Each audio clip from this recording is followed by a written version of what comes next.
Caterly Girls Golf. Solar Creamer Girls Golf. Boys Golf. Douglas Pitcher, Boys Golf. Anthony DeCesar, Boys Golf. Girls Soccer. Ayana Provic, number 6, center mid. Hannah Brown, number 11, center back. Hannah Brown, number 13, striker. Nicoletta Vitos, number 4, right back. Elena Vitus, number 17, holding mid. Joey Logan, number 28, goalkeeper. Boys Soccer. Douglas Pitcher, 34, goalkeeper. Kyle Patterson, number 17, right back. Isaiah Johnson, number 7, left wing. Michael Whitting, number 27, goalkeeper. Dennis Orton, number 15, right back. Garrett Wonders, number 4, central defensive mid. Jonathan Wonders, number 11, midfield. Michael Anastasiadis, number 14, central defensive mid. Anthony DeCesar, number 33, outside back. Girls Tennis.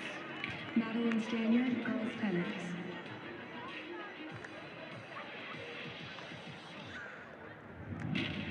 Let's meet our fall.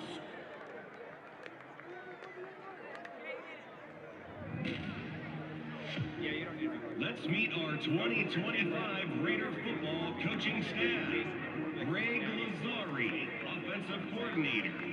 Bob Tote, offensive line centers and guards. Jim Kagi, quarterbacks. Avion Smith, running backs. Harris Bruner, wide receivers. John Kreutz, tight ends and tackles. Derek Bush, tackles and tight ends. Eric Ungaro, defensive coordinator. Anthony Elias, special teams coordinator, linebackers. Rick Radish, outside linebackers. Elfie Birch, defensive backs, director of football operations. Rico Murray, defensive backs. Kevin Kyler, safeties. Chet Allen, defensive line. Mike Bartos, Warren G. Harding, strength and conditioning. And our 2025 Raiders head coach, Matt Richardson. And then when I sit down there, please. All right. All right, sounds good. There's like a little.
Are we good? Got you.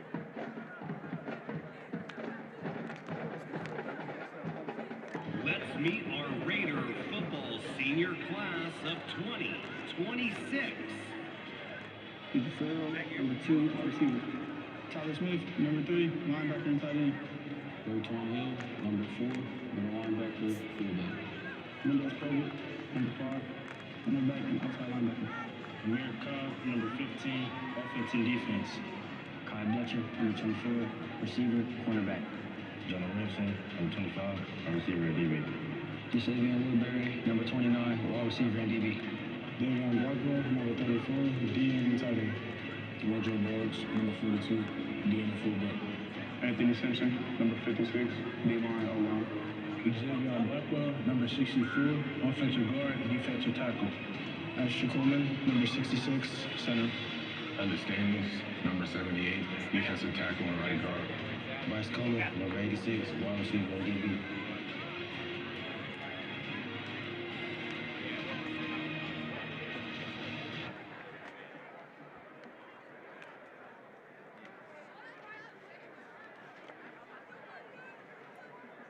Good evening, ladies and gentlemen, and welcome to the 2025 Warren G. Harding Homecoming Ceremony.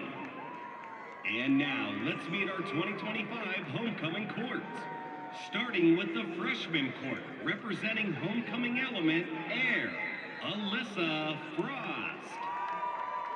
Escorted by her grandfather, Mario Hainsworth. She is an active member of WGH Volleyball, Softball, Inspiring Minds, and Student Council. Dominique Murray. Escorted by his mother and father, Imari Jackson, and Dominique Murray Sr. He is an active member of the Warren G. Harding freshman football team. And now, our sophomore court representing homecoming element, Earth, Janasia Russell. Escorted by her mother, Christina Russell. She is part of the Warren G. Harding Raider Marching Band, playing trumpet and student council. Next, Julian Walker. Escorted by his father, Julian Walker Sr., and mother, Shaniqua Walker. He is an active member of cross country, track, marching band, student council, key club, and Bible club. And now, our junior court representing homecoming element, Water, Cherish Little. Escorted by her Aunt Sasha and sister, Sierra Little. She plans to attend college for criminology and pursue a career as a forensic scientist. Next, Donovan Stringer. Escorted by his mother and father, Kevin and Lisa Stringer. He is an active member of the Raider Marching Band, Symphonic Band, Quiz Bowl, Student Council Vice President, and Our Voices Matter. Ladies and gentlemen, let's hear it for our freshmen, sophomore, and junior representatives. It's now time for the 2025 Homecoming Senior Court representing homecoming element, Fire Queen candidates. Kaden Reed. Escorted by father, Tony Reed, and brother, Chance Harper. She is part of Our Voices Matter, the girls' golf team, and the Lady Raiders basketball team. She plans to continue playing basketball at the University of Mount Union to study criminology or computer science. Gianna Poole. Escorted by her mother, Bethel Gaines, and brother, Tyree Truly. She is an active member as a varsity cheerleader, student council as historian, Upward Bound, and Bible Club. Her future plans are to attend North Carolina Central University to study in mass communications, to be a multimedia journalist, and obtain her master's as well. Torrin Johnson. Escorted by her mother, Tori Pugh. Her future plans are to go to barber school at Raphael's. She loves the sport of football, and her favorite team is the Pittsburgh Steelers. King candidates.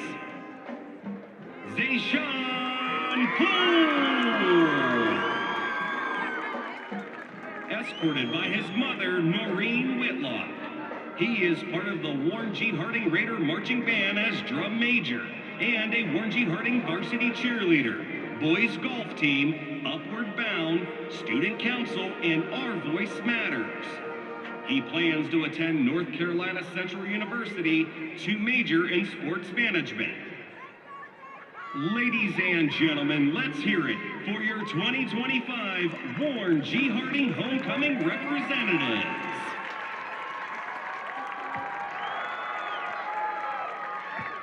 And now, it's time to announce the 2025 Warren G. Harding Homecoming King and Queen. Please welcome Dawn Harper and Heather Irvin, who will crown our homecoming king.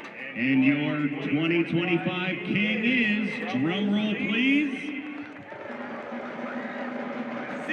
Zayshawn Powell! Congratulations, Zayshawn!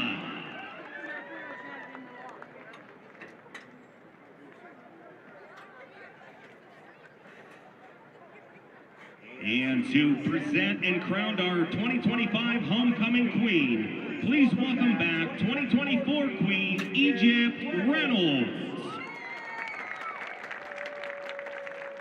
And now, our 2025 Warren G. Harding homecoming queen is, drum roll please, Taryn Johnson! Congratulations, Taryn!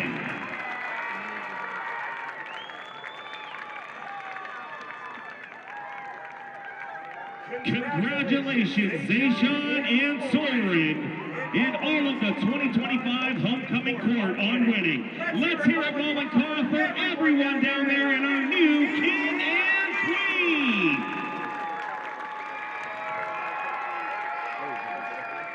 To all of our students, have fun and be safe tomorrow as we explore the elements, earth, air, water, and fire at the homecoming dance here at Warren G. Harding High School Friday from 6 to 9. One more time, let's hear it for everyone.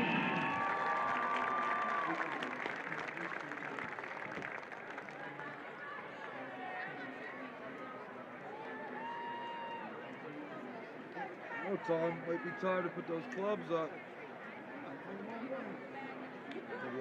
This morning I woke up, it was 35 Beneath degrees. the Warren, Ohio sky I stand.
Johnson.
Mollenkopf Stadium, get on your feet and make some noise for your Lord G.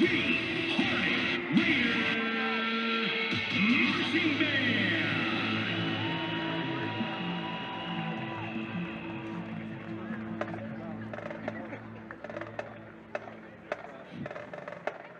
Ladies and gentlemen, we proudly present the gold standard Northeast Ohio, the Warren G. Harding Raider Marching Band.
Now, ladies and gentlemen, would you please rise for the playing of our school alma mater, the Gold and White. So a rule of thumb for electric and wires are down, and don't listen to me, just listen.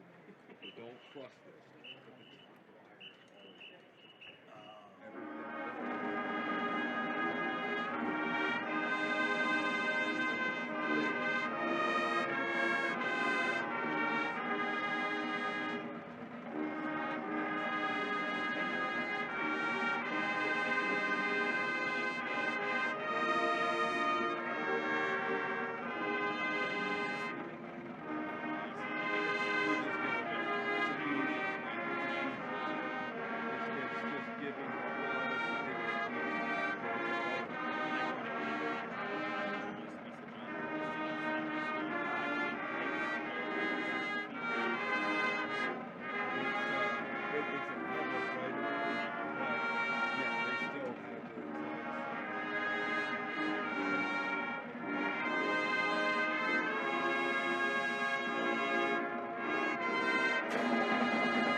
Ladies and gentlemen, tonight, the Warren G. Harding Band welcomes 8th grade band members from Jefferson, Lincoln, McGuffey, and Willard schools. These students have been working hard to participate alongside the high school band members throughout tonight's game.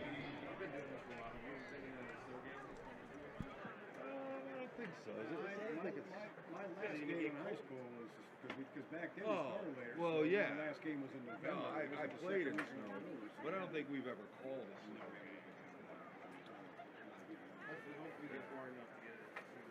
Well, if it doesn't snow until January. I went to, back in the early 2000s when we went to the state championship game. Yeah, I can remember the videos of this. There was a lot of snow there. Mandy told me how cold it was. Yeah, it was cold.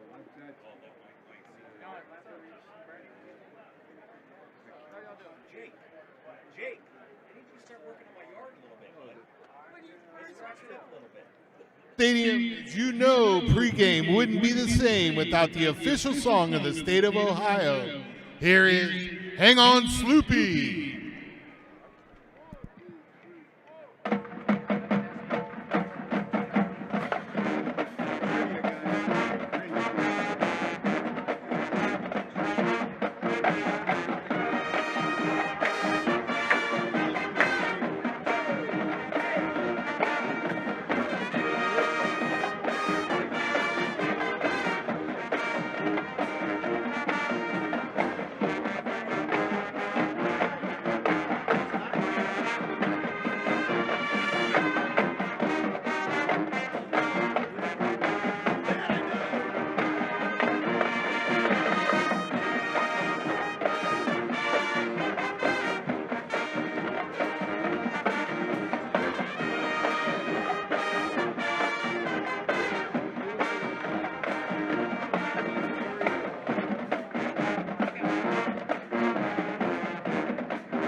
Mr. Young and Miss Cerny, along with the entire Harding Band, would like to thank the middle school directors, Mr. Kiefer, Mr. Howard, Miss Ringgold, and Miss Mamage, for their work in preparing the 8th grade students for tonight's performance. Thank you, and we look forward to seeing you as part of the high school marching band next year. Spirit shop, that's right. They used to have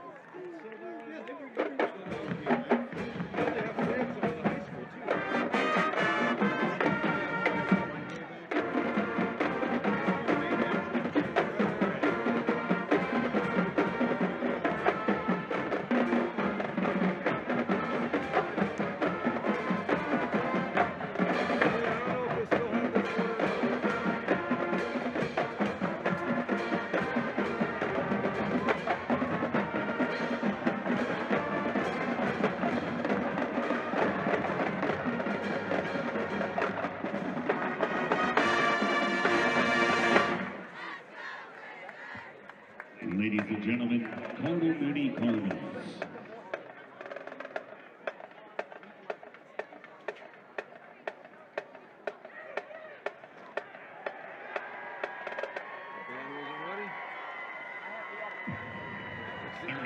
Years ago, they said it couldn't be done. Starting in reserve were two of the top 5 Hoping this year the schools merge as one.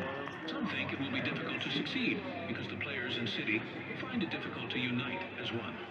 Two schools, two traditions, too different to become one.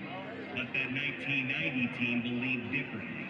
They knew they had to define the answer of what a Harding Raider is, and their solution was champions.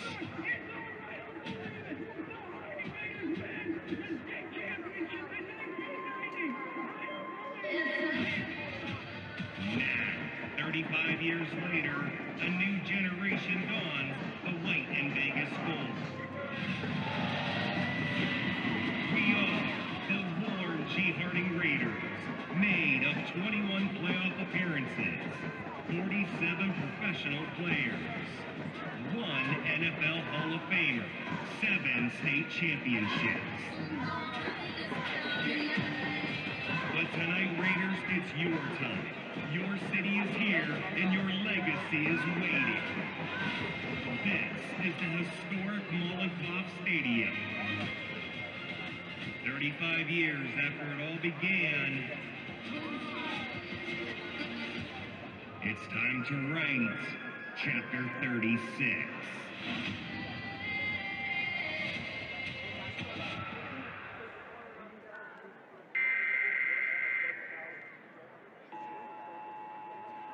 This is not a test. This is your emergency broadcast system.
Ladies and gentlemen, at this time, will you please rise and remove your hats for the playing of our national anthem, the Star-Spangled Banner.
Are you ready?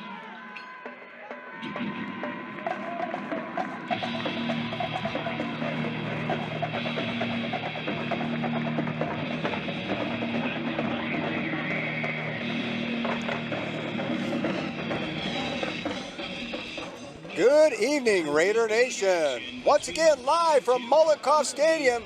It's hard to believe, but it is week 8 of the 2025 high school football season.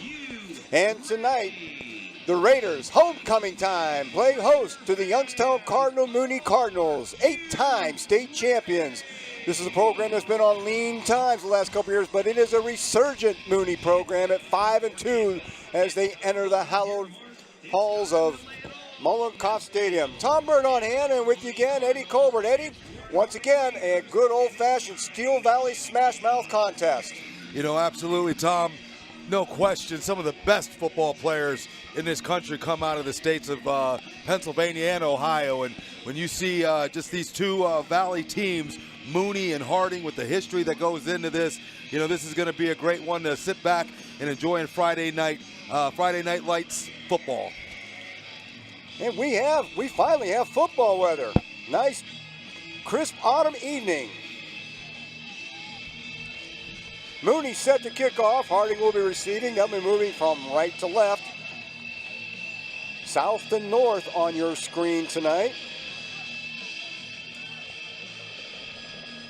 Number 33, Jacob Gugliotta, senior kicker for the Mooney Cardinals, about to put it in play.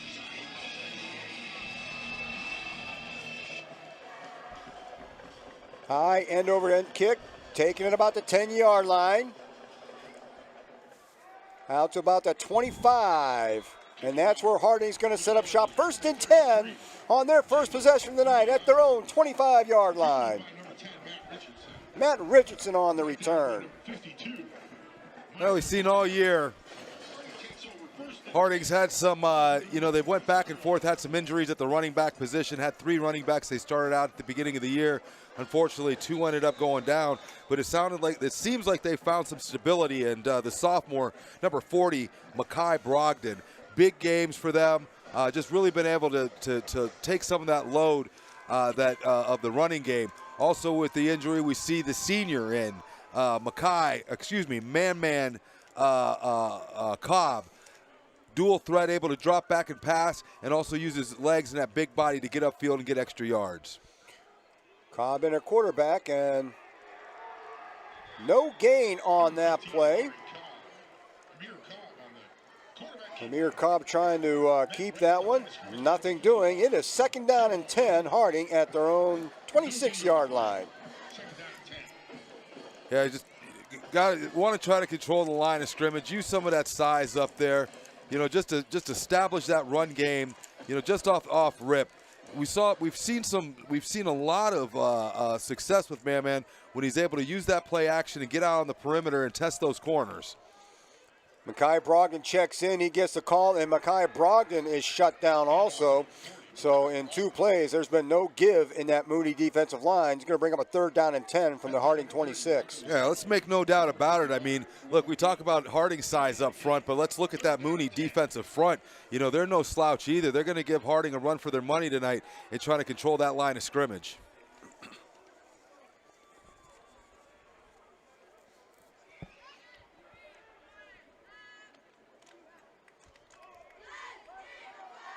Third and 10 as the offense lines up. That's Matt Richardson in motion. Richardson will get the call around that end, finds a little bit of running room, and brought down by a shoelace, much as he was a week or so ago. But he does get it out to about the 33-yard line. However, that's not close enough for comfort for Coach Richardson. He's going to send a punt unit on. 4th down and 4. Yeah, you've seen Richardson able to get the corner there. Shoestring tackle, save that from being a bigger game, but that's gonna bring up 4th down for the Raiders. Jaron Edmonds in on the kick, end over end punt, fielded at the 40 on a running catch by number 17. That's Mike Schiraldi, and the Cardinals are going to have excellent field position at midfield to begin their opening series. Yeah, great field position. Give a lot of credit to the returner there, Schiraldi. You know, that's one of those ones where the coach kind of holds his breath. You want to see him make that. You want to catch the ball in the air. You don't want to give up yardage on those, on the on the punts hitting the ground and the big bounce. But that's one as the coach holds his breath. High risk, high reward. Going to give the Mooney a great start here near midfield for their opening drive. Mooney starts out first at 10. Ball set at their own 49-yard line. Vince Gentile, number 12, the quarterback, 6'2", 200-pounder. Good size young man, bringing that offense out in the field.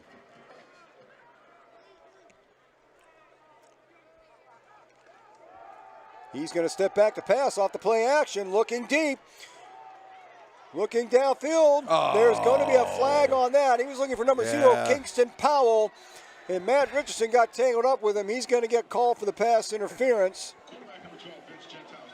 You know, the umpire saw it the way he saw it back there. I thought that was just, you know, that was great coverage by Richardson there. He's got equal rights to that ball as the receiver does.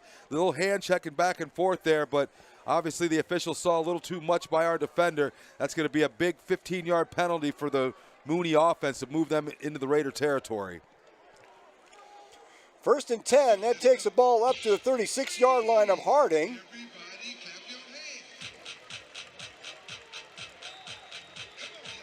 You know, we've seen all year, Coach Richardson's been very comfortable leaving his corners one-on-one, and you see right there, Matty just step for step with the receiver, just a little bit too much hand checking, drew the foul.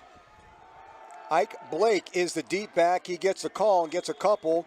Blake is someone that Raider defense is going to have to try to keep a lid on. He comes in here tonight with nearly 950 yards on the ground through 7 games. Yeah, and look, it's high school football. Name of the game is to control, establish the run game, establish that line of scrimmage, and let everything else kind of form out of that. And you've seen they've done that with a 950-yard rusher here, with 7 games into the season. He's on pace for probably to look at anywhere from 1,100 to 1,200 yards here in his, I believe, his senior year. Brings up a 2nd down and 8 for the Cardinals. Get it up to the 34-yard line.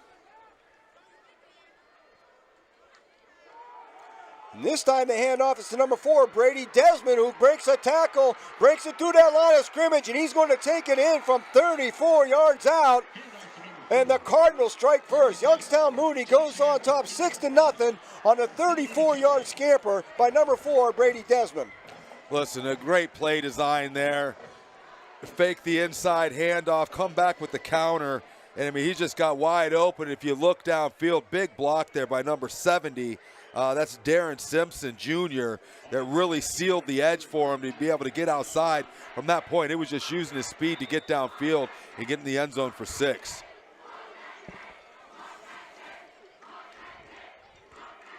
And Gugliotta's kick is up, and it is good. And with 8:53 to go here in the first quarter, Youngstown Cardinal Mooney jumps on top on the big run by Brady Desmond. The Cardinals on top 7-0, and it's going to come up to that Raider offense now to try and get right back in this thing quickly. Yeah, look, we talked about it. I mean, Mooney, obviously, we've seen them. They've been down for a couple years, but that's a program that's not going to stay down for long. They're going to bounce back. A lot of talent over there in Mahoning County, a lot of talent over there in Youngstown. And a lot of history. We talked about, 8 state championships I think they've got in their history, so they know how to win. They're 5-2. They're looking at a playoff spot, want to probably seed themselves somewhere, within the middle of that those 12 teams that are going to go into the playoffs. This is the time of year where you want to start really peaking and just firing on all cylinders. You start off the year, you start to work some things out, you start to see what works, what doesn't work, make some changes here, changes there. You got to look out for those injuries. This is that time of the year where the coaches and players really want to see themselves playing at a high level going into that playoff season.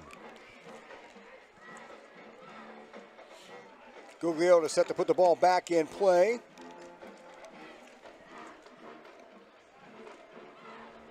Media timeout, as this is the game of the week on local television. As we refer to as the B team. We wish those guys the best of luck over there tonight on the broadcast. I think, Tom, we go back wishing or thinking about our time in high school. There was no game of the week. There was no WSCN. There was no local broadcast. I mean, just the opportunity that these young athletes have today to be able to perform and get themselves out there and be seen on a large local level. Just amazing the opportunities that they have today.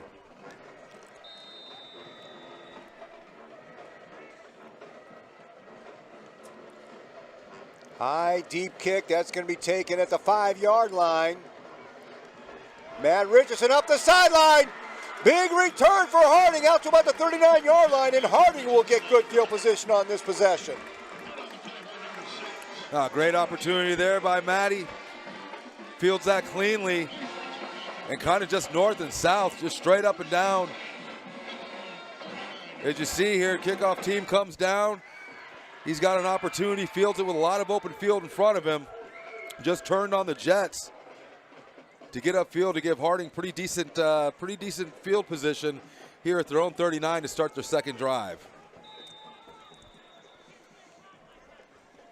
Amir Cobb brings that offense on the field. He's got Mekhi Brogdon in the backfield with him. 2 receivers up on top, 2 receivers on the bottom. 1st and 10, Harding's 39-yard line. Matt Richardson in motion. Cobb's going to keep this one, and he's going to lose a yard. That ball is loose, and it is covered by Youngstown Cardinal Mooney inside the 30-yard line. And that is the last thing that the Raiders needed to see at this point in the ball game. Yeah, you see an RPO here. We started to see those maybe last week, the week before they integrated that into the offense. The RPO tried to make the right read there. Probably should have left the ball in the breadbasket of the sophomore running back there. He might have had a little room or a little bit of ability to use his speed to get outside around that corner. Quarterback, man, Cobb just trying to make a play for his team right there. Just got to hold on to the ball. Defense is going to need to come up with a big stop here, as Mooney's got a great opportunity here early in the first quarter inside Raider territory. Mooney 1st and 10 off the fumble at the Raider 29-yard line. 8:39 to go in the first quarter. And the Cardinals are knocking at the door once again. And that is Ike Blake, and Blake finds nothing. He'll lose a yard on that play.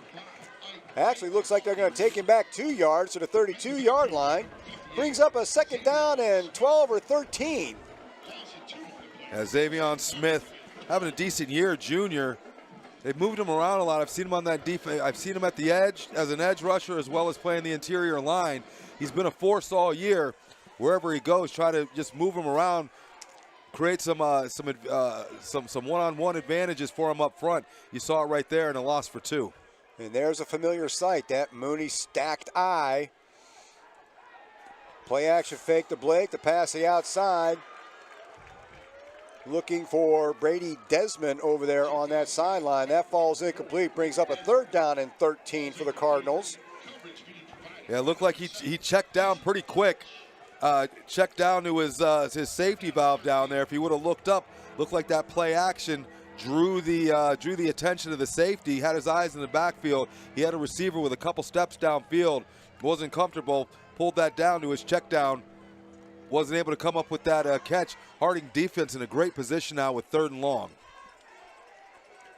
3 Mooney receivers come out down here to the low side.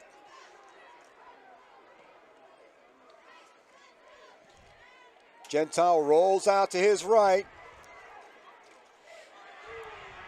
He finds a man open at the 20-yard line. Be interesting to see what they choose to do here. They're probably, it looks like maybe about a half yard short. Are they moving the sticks on that? Receiver on that play was number 21, Jai Manningham. Yeah, he's going to be about a foot, 2 feet short. Mooney looks like they're going to leave the offense out on the field. Mooney 4th down and less than a yard to go. Stands to be a big defensive play for Harding, big offensive play for Mooney, so they're throwing the chips on the table early. No, absolutely, got to be disciplined here. Don't want to go on the hard count. Mooney sets up in that stacked eye. Blake gets a hand on Blake. He might. I think he might have just fallen ahead. He was hit immediately, but I think he fell forward, possibly just enough. But we're going to find out. I think he's short. Not look good. If they're putting him on the 20, I think the yard markers. And they are calling it. Harding has held. Mooney on 4th down and less than 1. They hit Blake at the line of scrimmage and drive him back just enough. Harding is going to take over on downs after that costly turnover. Oh, just what a play. Mooney comes out in that stacked eye formation, letting the 2 running backs come through as lead blockers. I couldn't tell who made the tackle on that. But obviously, you know, shedding those blockers, shedding the running backs coming through, able to just stay in your gap, keep that gap position, get through the line, and just one heck of a play to erase that fumble. Give Harding the ball back with an excellent opportunity here.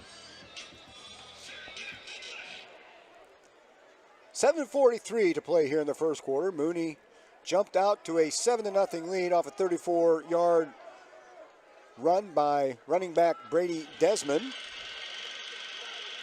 Excellent field position off a fumble recovery, and Harding with a great defensive stand to get the ball back without any further damage. Yeah, I mean, you know, all year, you know, this defense has really stepped up and performed, giving the offense an opportunity to keep them in the games. Just a real bright spot of this year is just to see the performance of this defense, and nothing exemplifies what they've been able to do all year other than that big 4th and a foot stop of that Mooney offense deep in Harding's own territory.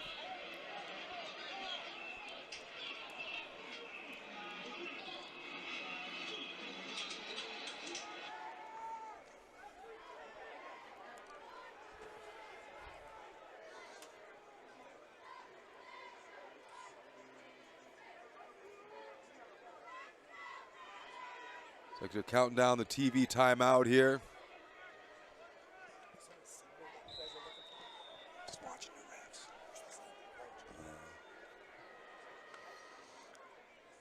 Amir Cobb in that empty backfield. He's got 3 receivers up on top.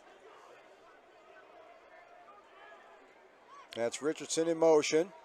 Richardson's going to get around this end, and again, Richardson with decent yardage coming around that end, about 5 yards on that, maybe 4, 2nd down and 6 for the Raiders. I like to run that jet sweep with Richardson that time, able to get the corner again. Good 4-yard gain.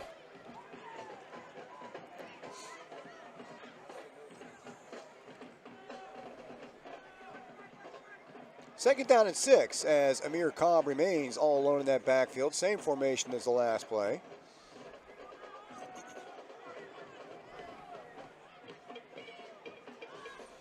This time he throws the quick out and just a little bit high, and that could have been dangerous. Looking for those Farrells. Farrell on that far side on the quick out, just a little bit above those outstretched arms.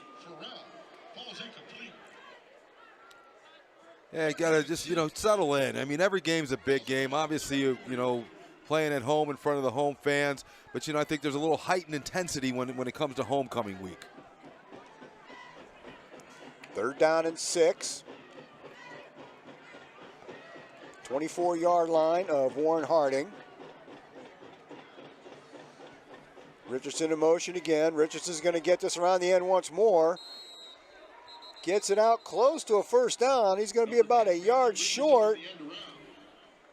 4th down and 1 at the 29. Yeah, Richardson again able to come around. And it looks like Coach Richardson doesn't want to take a chance down here on this end of the field. He's going to send Jaron Evans out there to punt it away. I'm going to play some field position here early. You just watch that Mooney offense turn it over on downs. Don't want to take that same chance here early in the game. And that ball is blocked. That's a free ball. It knocks off of a Mooney receiver downfield, gets kicked out of bounds, and Mooney, for the 3rd time tonight, is going to wind up with just outstanding field position, and for the 2nd time on the Raiders side of the field, down around the 32, 33-yard line. Yeah, defense is going to be asked again to come out here and step up. Potent Mooney offense. We've seen a little bit of this, a little bit of that from this Mooney offense. Thus far, Harding only giving up that one big run on just a very well executed play. Look for this defense to come up and try to make another big stop.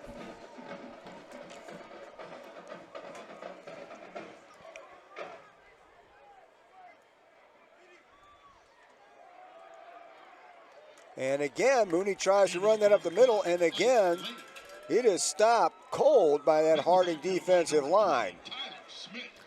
Tyler Smith stepping up from his linebacker position there. See as he sheds some blocks. Exactly what you're taught to do. Get up inside that hole and make the tackles. No gain on the play. Actually, a loss of a yard. 2nd down and 11. That pushes the ball back to the 33-yard line.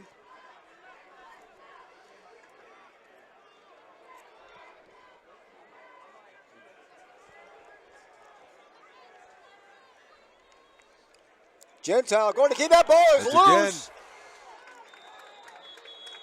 Looks like Mooney recovered, but that's going to be a loss of a couple more. And 3rd down and 13. Gentile tried to keep that, was stripped right away. Yeah, that was Tyler Smith coming from his inside linebacker position. As you see, he gets to shoot straight through. Confused. Look, this is what you like to see, kind of confusing that front line. They're expecting to see that front 5 go. On that time, Tyler Smith comes through on the blitz from his inside linebacker position as they shot the defensive end, Asa Birch, out into the flats for coverage. Confused the line blocking up there, able to get through. Almost a big turnover for the Raiders defense.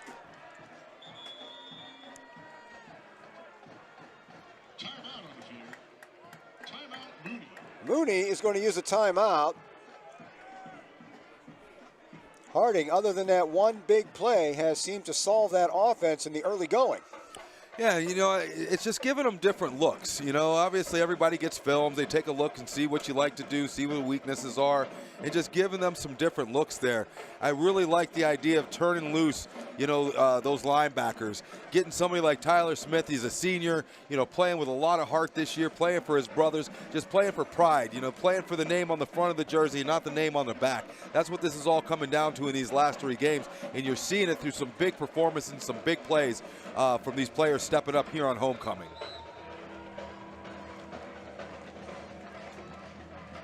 Third and 13.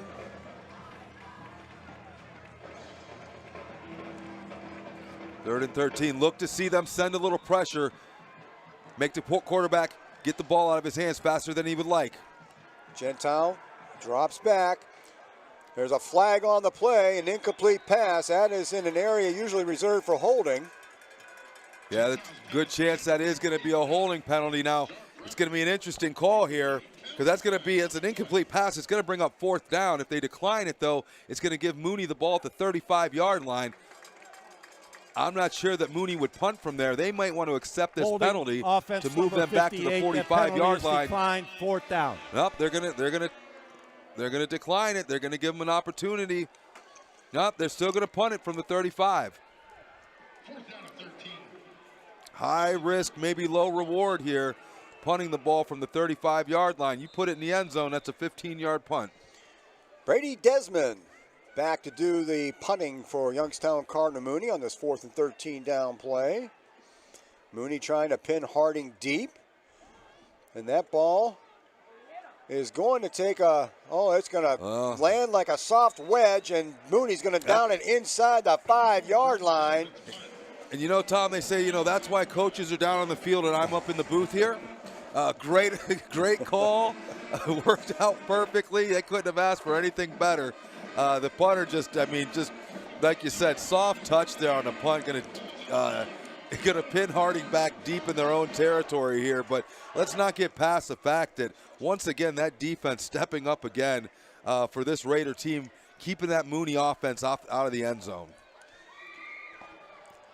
Harding gets the ball back on a 3-and-out, but they have a lot of field in front of them. They are pinned back on their own 4-yard line.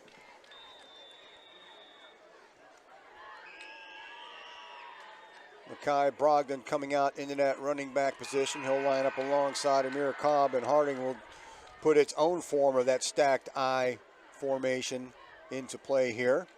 And Brogdon stutter steps, and that's going to cost the Raiders 2, half the distance back to the goal line. Ball.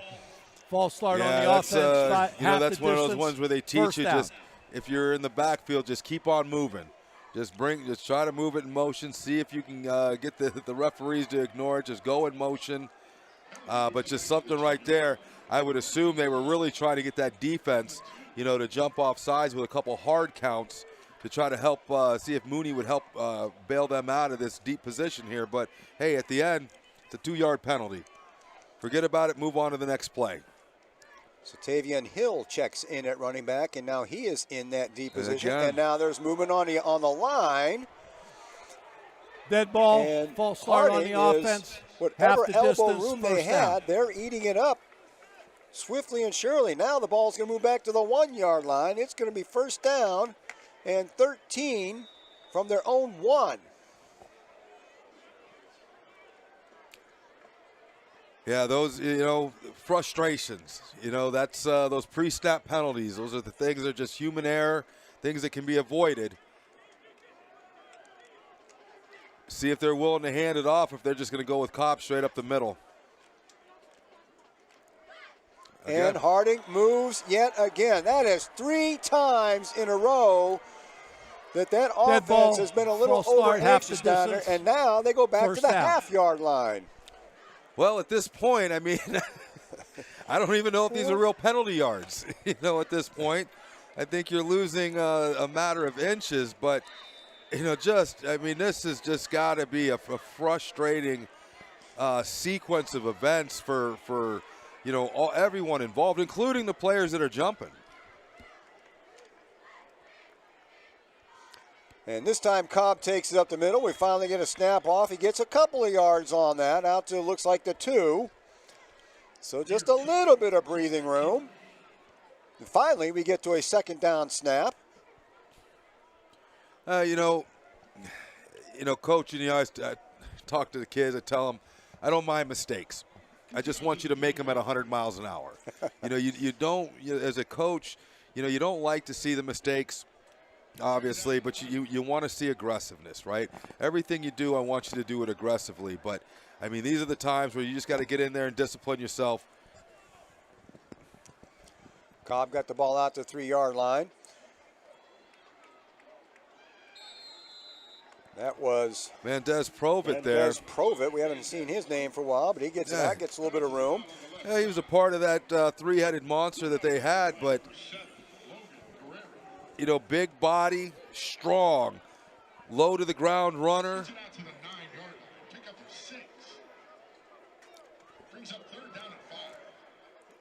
Third down and a manageable 5 yards for the Raiders. Clock continues to tick away here in the first quarter. 3:40 to play, 7-0. Youngstown Cardinal Mooney on top at the moment. Look at everybody close to the line of scrimmage here. And there's the handoff up the middle again. And he put the ball on the ground. That's going to be out there close to a first down, but not quite enough. Satavian Hill. Third. Actually, it's fourth down and a very, very short. And so far the offense is staying out there. I would absolutely. I mean, you obviously you want to get these guys in here because a hard count isn't out of the question, and we want to make sure the guys don't jump. But right now this is one of those downs, and you're in that position in the season right now where it's time to put all the cards on the table. You got an opportunity here. You got a big line up front. You got a couple running backs that they just ran the ball with Mendez Provitt. You've got a great opportunity here to keep this drive going. Close enough for a measurement, so the chain gang makes an appearance. Yeah, you don't see that often. The referee is signaling about a foot, so fourth down and about a foot. And it looks like Coach Richardson is taking no chances down here. He's going to bring that punt unit back out. The defense has done its job so far. Yeah, so we're putting a lot of trust in that side of the ball. No, I mean, listen, obviously it's easy for me up here to say go for it. Obviously, Coach has got to try to, he's got a whole game to play here. And the way his defense has been performing, no reason for him to take a chance this early in the game, this deep in his own territory, with your defense firing in all cylinders the way they are. Mike Schiraldi and John Manningham, they are the deep backs for Youngstown Cardinal Mooney. Jaron Edmonds in there once again. He was blocked on his last punt attempt. Uh-oh. And what do we got?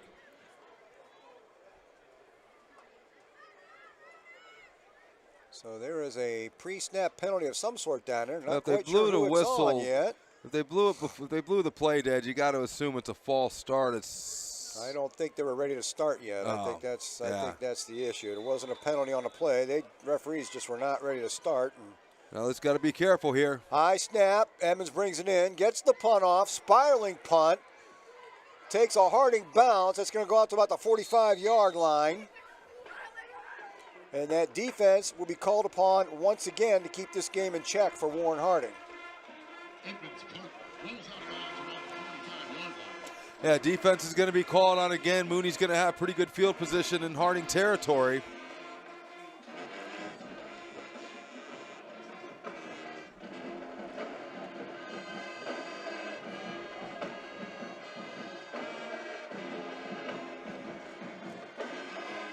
Just under 3 minutes left here in the first period.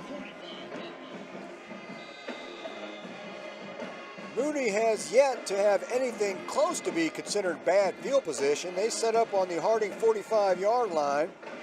But even so, they have found the going tough. And there's some motion on Mooney. So whatever it is out there, it seems to be contagious. Yeah, dead ball. Yeah, false start on the offense, 5 yards, first down.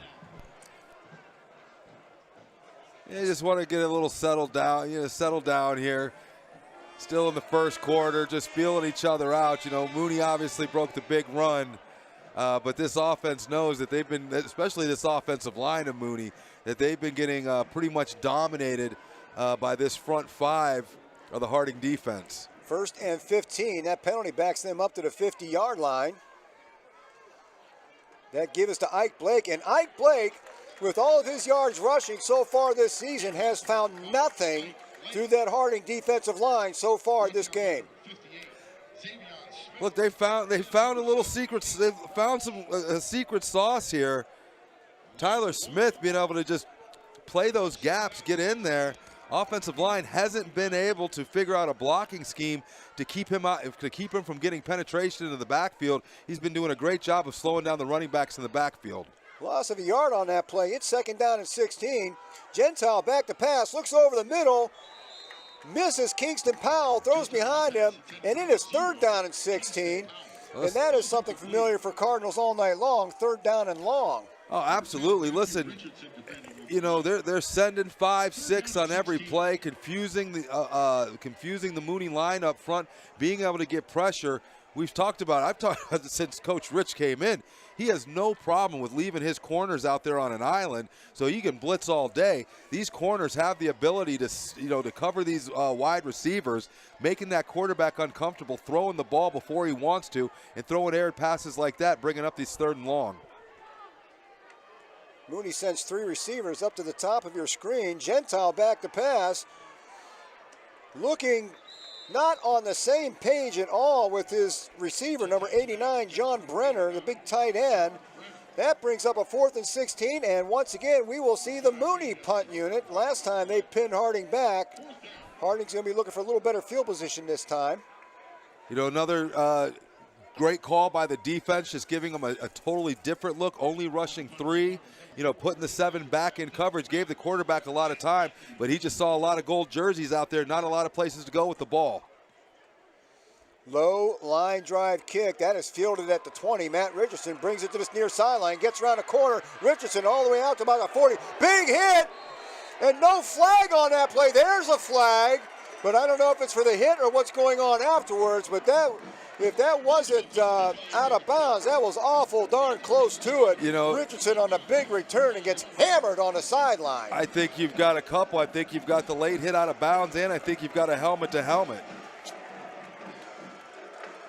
I think either way, yeah. And that is a personal foul against Mooney.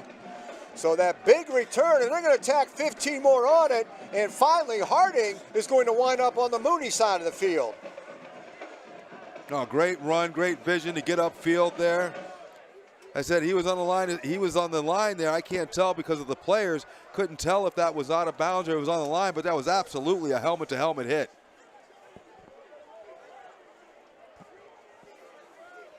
This offense has been needing a spark.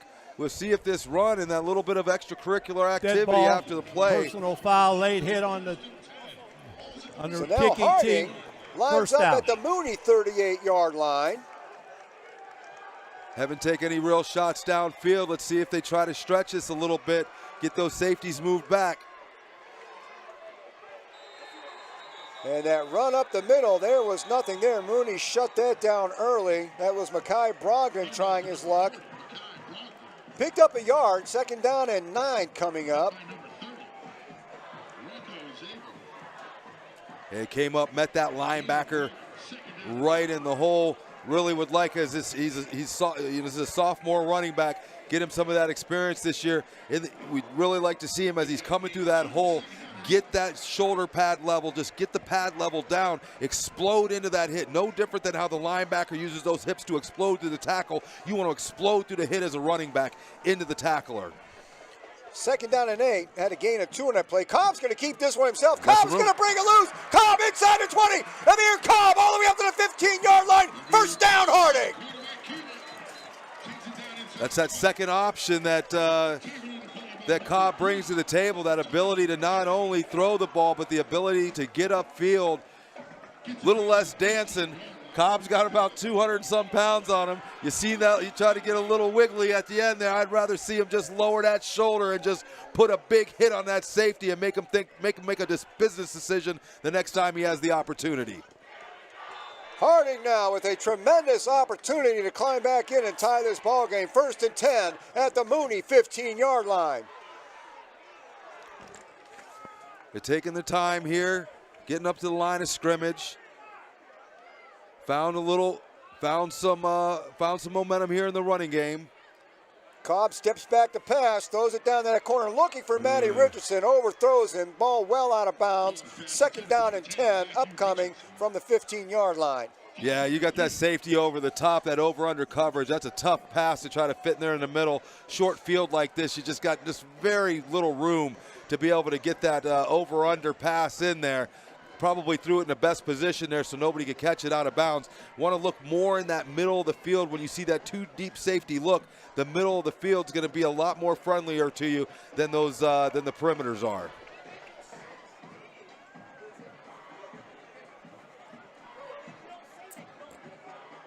Cobb in the backfield. He's going to keep this one, try to take his luck up the middle.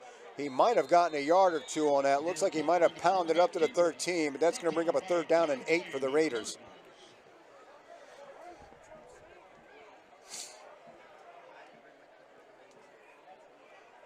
They will spot Harding at the 14, so we will call it 3rd down and 9. That's probably going to be the last play of the quarter. Coach is going to bring them over here, give them a little time to talk about what they want to do here. Clock ticks away the remaining seconds of the 1st quarter, and we will head to quarter 2. Youngstown Cardinal Mooney on the strength of a 34-yard run by Brady Desmond. They are up 7-0, but Harding will open up the quarter, knocking at the door at the Mooney 14-yard line, but they have a 3rd down and 9 upcoming. Defense has been the story for Harding to this point. Yeah, defense, like we said, they've given them opportunity all year. Just looking for that offense to capitalize, trying to develop an identity for the offense. Whether it's a passing game, running game, quarterback run game. Now they're starting to implement this RPO. It's just everything they can to try to give these defenses a different look to keep them off balance.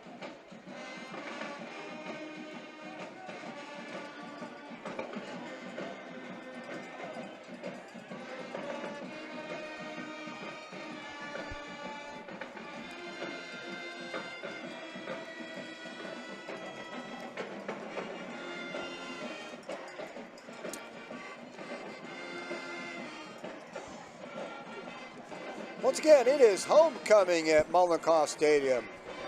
Finally a crisp fall evening to play football on. We may have left those balmy, humid 75-degree evenings behind, at least for this week. Who knows what next week will bring?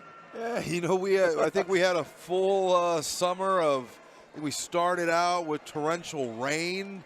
Then all of a sudden, it never rained again. We had the 100-degree temperatures. We were swamped by some humidity, and you know, now we're into that more traditional, that traditional fall weather.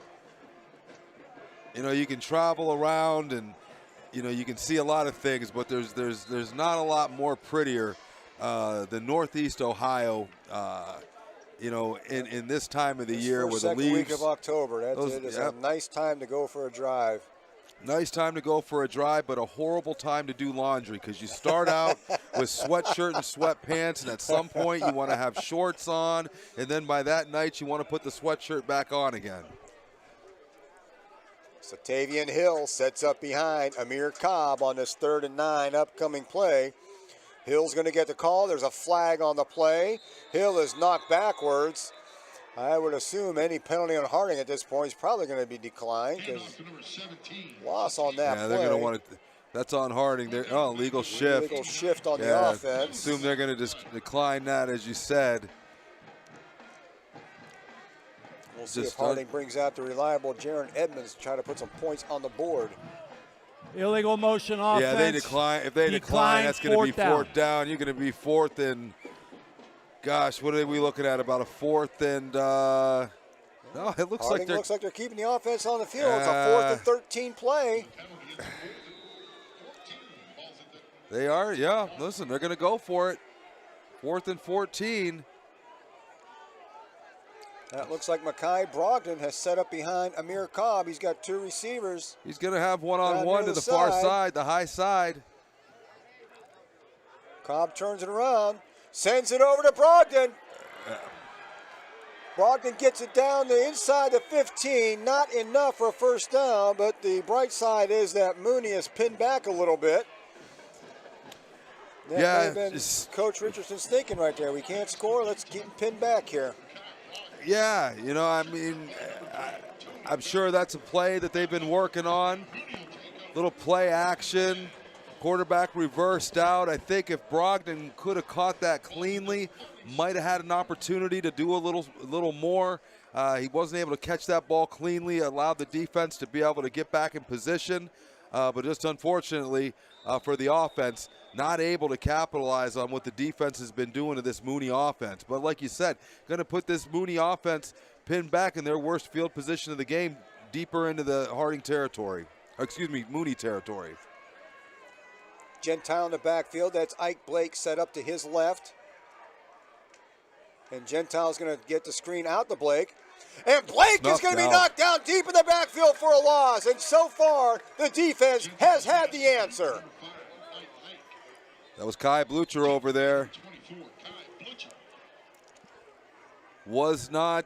Did not get deterred by the quarterback's eyes there. Able to keep his eyes on his receiver.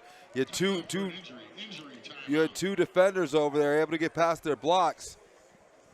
Gonna pin Mooney back about, what's that gonna bring up? About a 2nd and what, 14? Back to about the 11-yard line. Yeah, this defense has really been performing. It all starts with those guys up front. Just different looks, not letting them get comfortable, not letting them get the run game off, and when the pass game comes, using that athletic ability to get around the blocks, pressure the quarterback, make him get the ball out of his hand quicker than he wants to. And once again, these corners, I mean, they've just been, the corners and the safety, the secondary has just been, you know, on fire for the whole year. One of the offensive linemen for Cardinal Mooney. That is Dewey Hurd, senior offensive lineman. Walking off under his own power, so hopefully we'll see that young man back out in the field shortly.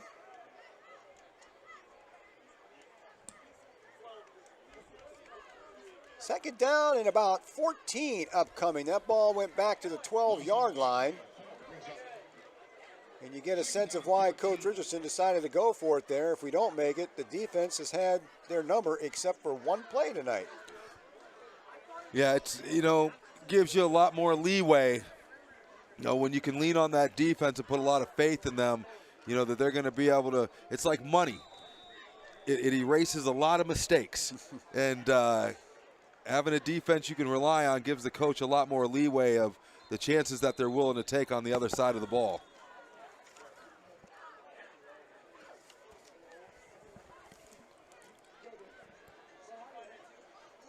Looks like number 15, Tyree Dawson, is the deep man in that I formation this time.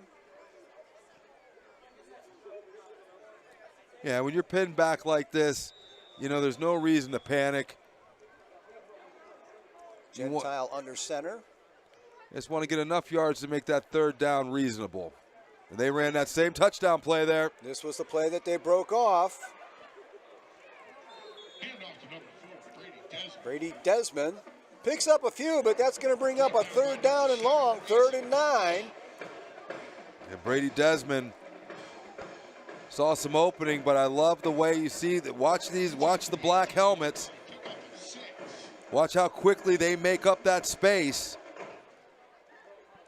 That's Phillips holding on to the jersey there, waiting for his teammates to come clean up the play. Going to bring up a 3rd and 8 here, but that's what I was talking about. You didn't really need to get it all back, just wanted to make third down more reasonable. And Gentile back to pass. Oh, that's a hold. Over to his right, and that ball's going to fall short. 4th and 8.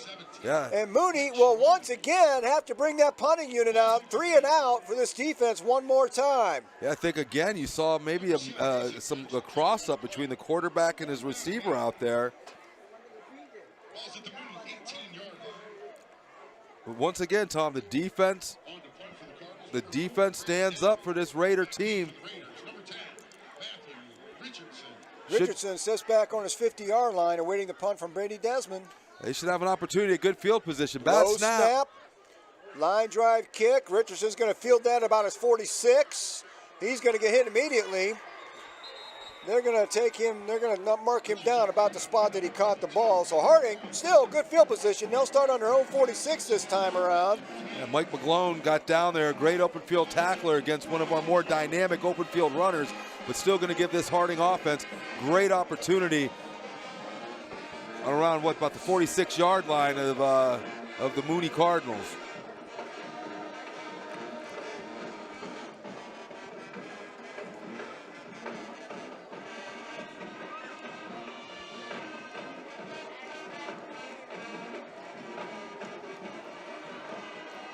Kai Brogdon will open this series in the running back spot. He'll set up behind Amir Cobb. 1st and 10, the Raiders from their own 46-yard line. Brogdon gets the handoff. Brogdon breaks through the line all the way into, he's in the Cardinal Mooney territory now, down to about the 43-yard line. That's a first down run for the Raiders. Look at how the offensive line just opened up the Red Sea on the defense. Looks like Brogdon's down. I think he might have landed on the ball. Look at Ellis Daniels coming over, pulling. I think he might have just landed on the ball there.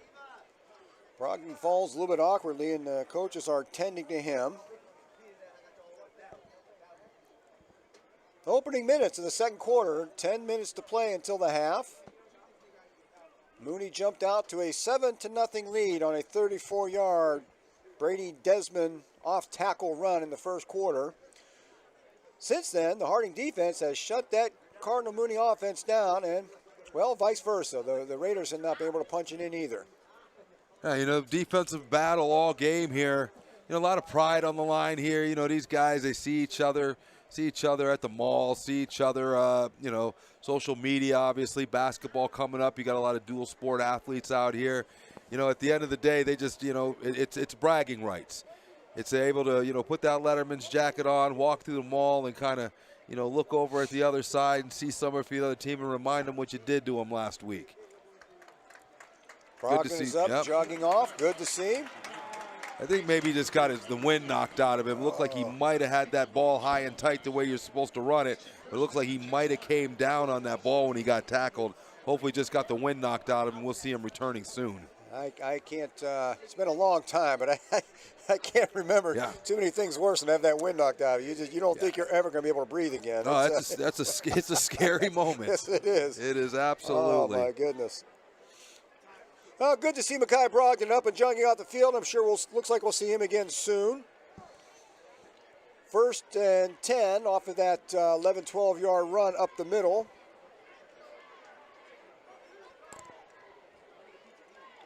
Looks like we're still in this TV timeout here.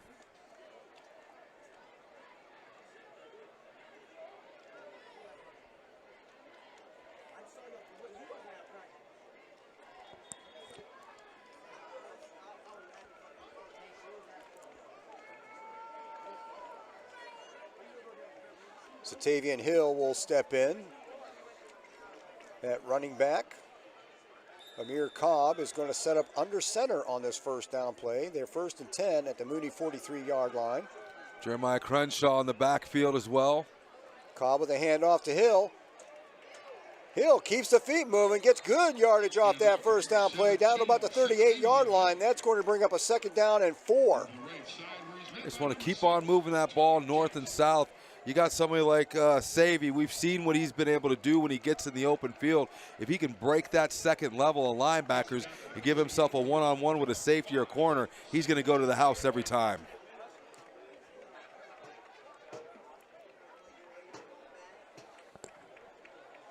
Hill and Crenshaw, the running backs. Looks like I see Raychwan Hill out there at a slot. Satavian Hill again. This time he's met the line of scrimmage.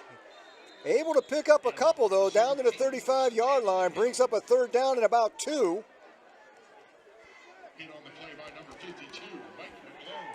Yeah, that's a senior linebacker. Number 4, Raychwan Hill, brother of Savy Hill. Looks like they're trying to get a little beef in there on the defense, on the offensive side. Mendez Provit checks in as well.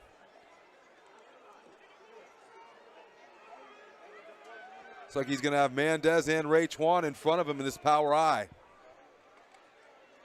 Mendez Provit gets the call. Reverses field and might have fallen forward just enough to get that first down. We're going to see. Looks like they've got him marked maybe about a yard and a half short. Yeah, this is absolutely. It looks like they're not gonna send the punt team on this time. 4th and inside a yard to go. Big play for the Raider offense as they're trying to get back into this ball game. Coming up on 8 minutes to play in the half. They're at the Mooney 34-yard line. Satavian Hill on the tail end of that power I. He's going to get, faked it. Going over top. Was looking for number 3, Tyler Smith. Listen, we'll take it. That ends up like a punt there. You know, that's one of those things, just, you know, you're trying to make a play. We remember a couple weeks ago here at the other end, they were able to run that play action. Found Tyler Smith wide open down the seam. That time, he was not fooled. He was actually double covered, but man had no other choice. There was no one else in the route. He threw it up, and fortunate for the Raiders, just an ill-advised interception there that's going to come down to just a very a great punt, you know, essentially going to pin Mooney back deep in their own territory. So Mooney gets the interception, but in the process, they are backed up to their own 2-yard line. So all in all, it does not work out all that negatively for the Raiders. As he said, it works out to a very well-executed punt.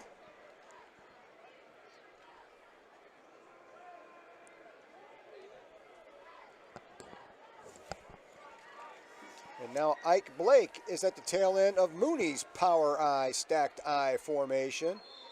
That's going to be a false start. Flag.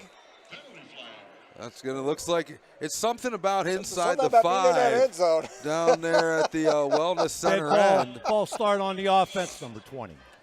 Now it's Mooney's turn to 5 back yards, up a yard, half the make it distance, 2nd down first 11, down. or 1st down 11 from their own 1-yard line. Tell you, you know, something I'm going to watch on this drive. We've seen how this defense has just been stout this whole game, but in order to get a little extra oomph on the offensive side, Coach brought in his 2 linebackers, Hill and Smith, for the offense last time. Let's see how they hold up here going both ways.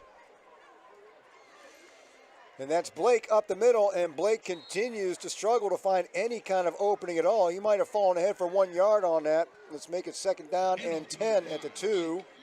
Looks like Anthony Simpson again on that tackle. Raychwan Hill coming in to clean up as well. Gets it back to the original line of scrimmage, 2nd down and 10. Corner's got to be wise here. Going to be left on an island more than likely.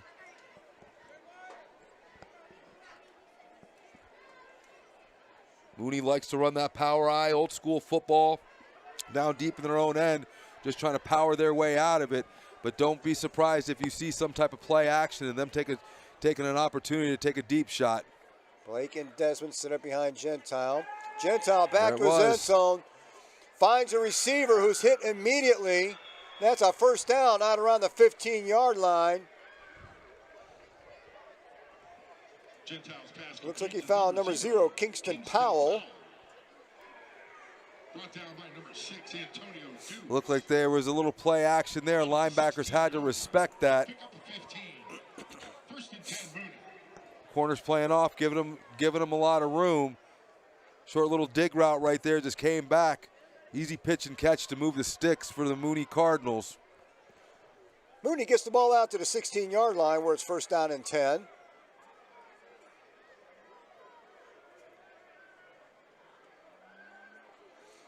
There's the pitch to Blake, trying to get him some running room around the end, and again, he's met hard. Picks up maybe 2 or 3 on that play out to the 19-yard line. A toss sweep out here to the left-hand side. Couldn't tell if that was Asa Birch playing the near side edge rusher. Did his job, set that edge, forced that running back to come back inside. Defense able to clean it up for the short gain of 3. Brings up a second down and 7. Gentile sits back in that shotgun position again. And again, he gives it to Blake. And again, Blake gets hit hard after a gain of maybe a couple. He gets that out to about the 21-yard line where it's going to be 3rd down and 4. 3rd and 5, call it. Another big down for the Raiders here.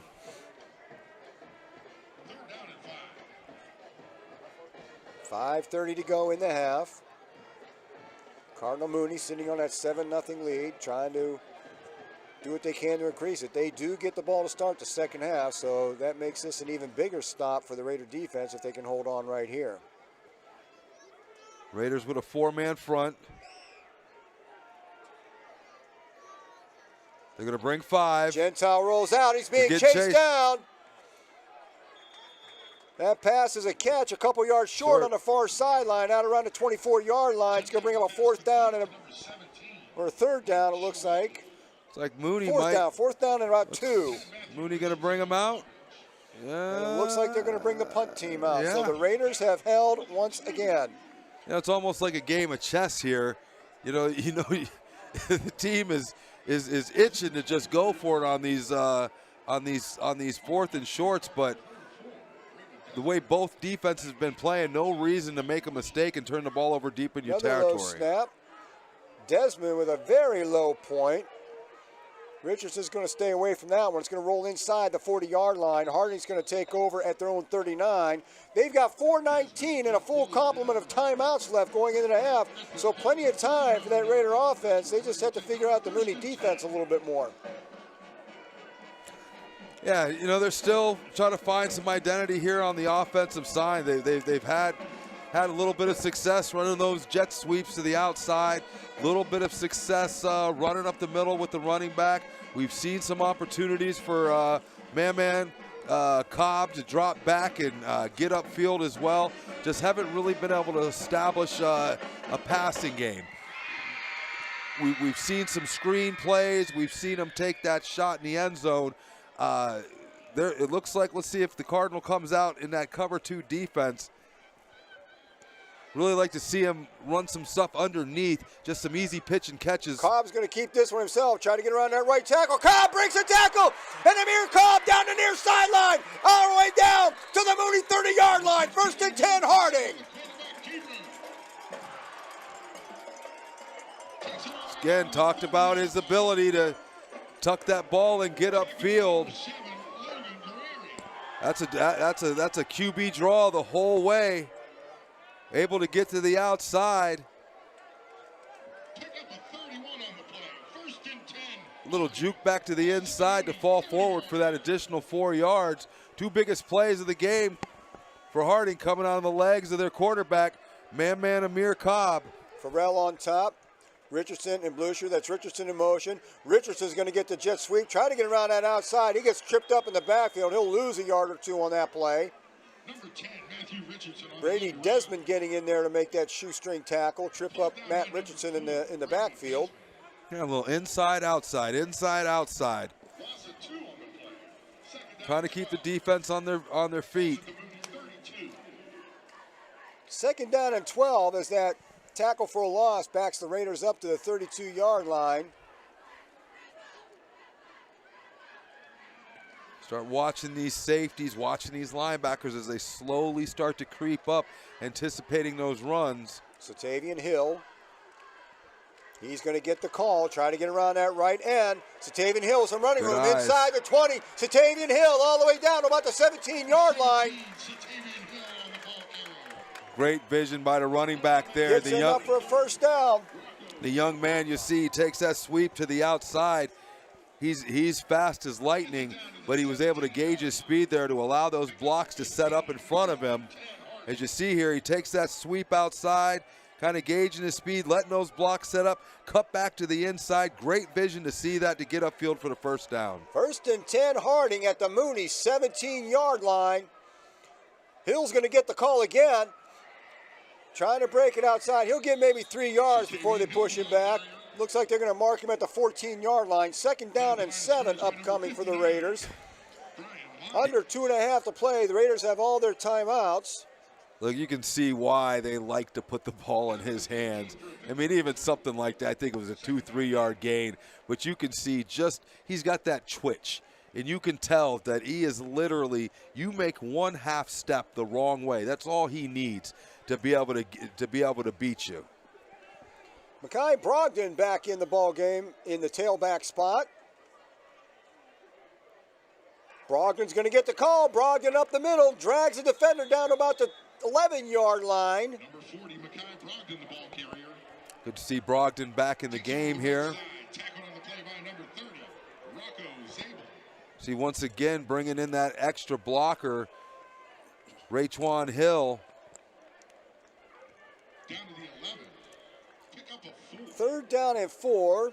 Raiders with all their timeouts, but they're going to let this clock run down as much as possible. Because if they score, they do not want to give Mooney any chance to get back into this thing. No, not with Mooney getting the ball back at the half. Satavian Hill back in deep behind Amir Cobb. Hill's going to get the run up the middle. And Satavian Hill's going to get inside the 5-yard line. That's going to be a 1st and goal for the Raiders. Satavian Hill, the ball carrier. Great run. Looks like Harding's going to burn one here. Down to the 6-yard line. Pick up a 5. That's a Raider 1st down. Timeout on the field. They mark Hill down at the 6, but that's 1st and goal for Harding. Harding's going to use their first timeout of the half with 1:02 to play until the intermission. And we've seen this before. We've seen them with some good drives here. Looks like they're going to be 1st and goal. So they're going to have 3, possibly 4 opportunities. I don't know, even at this rate here. I don't know. I think this is 4-down territory. I think Coach is trying to prove a point here. He doesn't want a field goal. He wants to see his offensive line introduce the Mooney Cardinal defensive line to this beautiful wellness center. It does provide quite a nice backdrop to that south end zone, that's for sure. Oh, absolutely. And I think they'd love to give them a better view from the inside of it.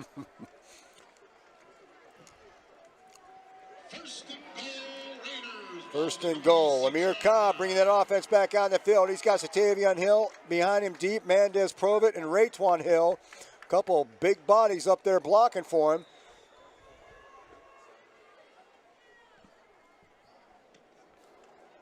The pitch to Hill, trying to get around that corner. He's going to get met at the line of scrimmage. Doesn't look to be much of any gain on that play. 2nd and goal coming up. 50 seconds. I felt some nostalgia there. We had 11 guys in the box on each side, and they ran a student body to the right. Old school at Mollenkopf Stadium. Absolutely. 11 guys in the box, power eye, student body right. Harding uses another timeout with 47 seconds left to play.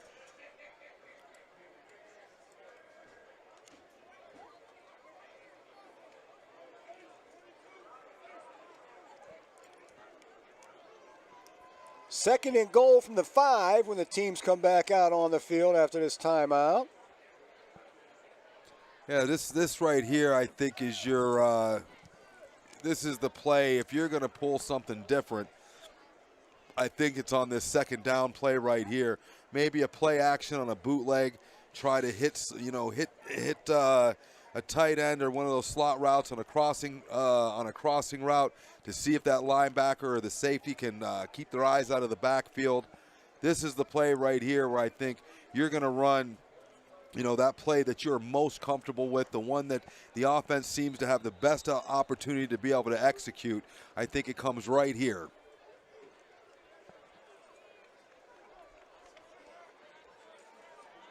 47 seconds to play in the half. Harding looking at a 7-0 deficit, but one more time late here in the first half, knocking at the Mooney door. 2nd and goal at the 5. Hill lines up to the right of Amir Cobb. That's Richardson. And Cobb fakes the handoff to him, tries to take it up the middle. He might get a yard. Still moving that pile forward. He'll get a yard or two, and this is going to be 3rd and short. Looks like at the 4-yard line. Harding's going to burn another timeout with 37 seconds left to play. It is 3rd down and goal at about the 4-yard line. And another RPO with that jet sweep there, seeing if they could get everybody to go with Matty as he runs across. Cobb just tucking it, getting upfield as much as he can there. That was Harding's last time out, so they're going to have to be careful to make sure that they can get a second playoff if this 3rd down play doesn't find the end zone. Yeah, that's why I said I think this is 4-down territory. I don't think Coach Richardson ever thought about the idea of kicking a field goal here. You've got to give two. You've got your timeout. You've got to come to the guys right now on the offense, and you got to have 2 plays in mind. You're going to run the first one. If it's not successful, you've already got to be able to get on the ball and get that second play run in order to give yourself enough opportunity. But I think you're calling 2 plays right here in the huddle. You're calling a 3rd down play and a 4th down play. It's going to be awful tough to get a kicking unit on at this point if that's what they wanted to do. So well, more than likely you got those 2 plays called ready to go. Now you've got another opportunity, right? You shouldn't throw a 2-yard pass. We're on the 3-yard line, so if you've got a pass play that you're drawing up right now and you know that it's either going to be sink or swim, we're either going to score a touchdown and it's not going to matter, or it's going to be an incomplete pass, which would allow us to get the kicking team out there. That's a possibility as well.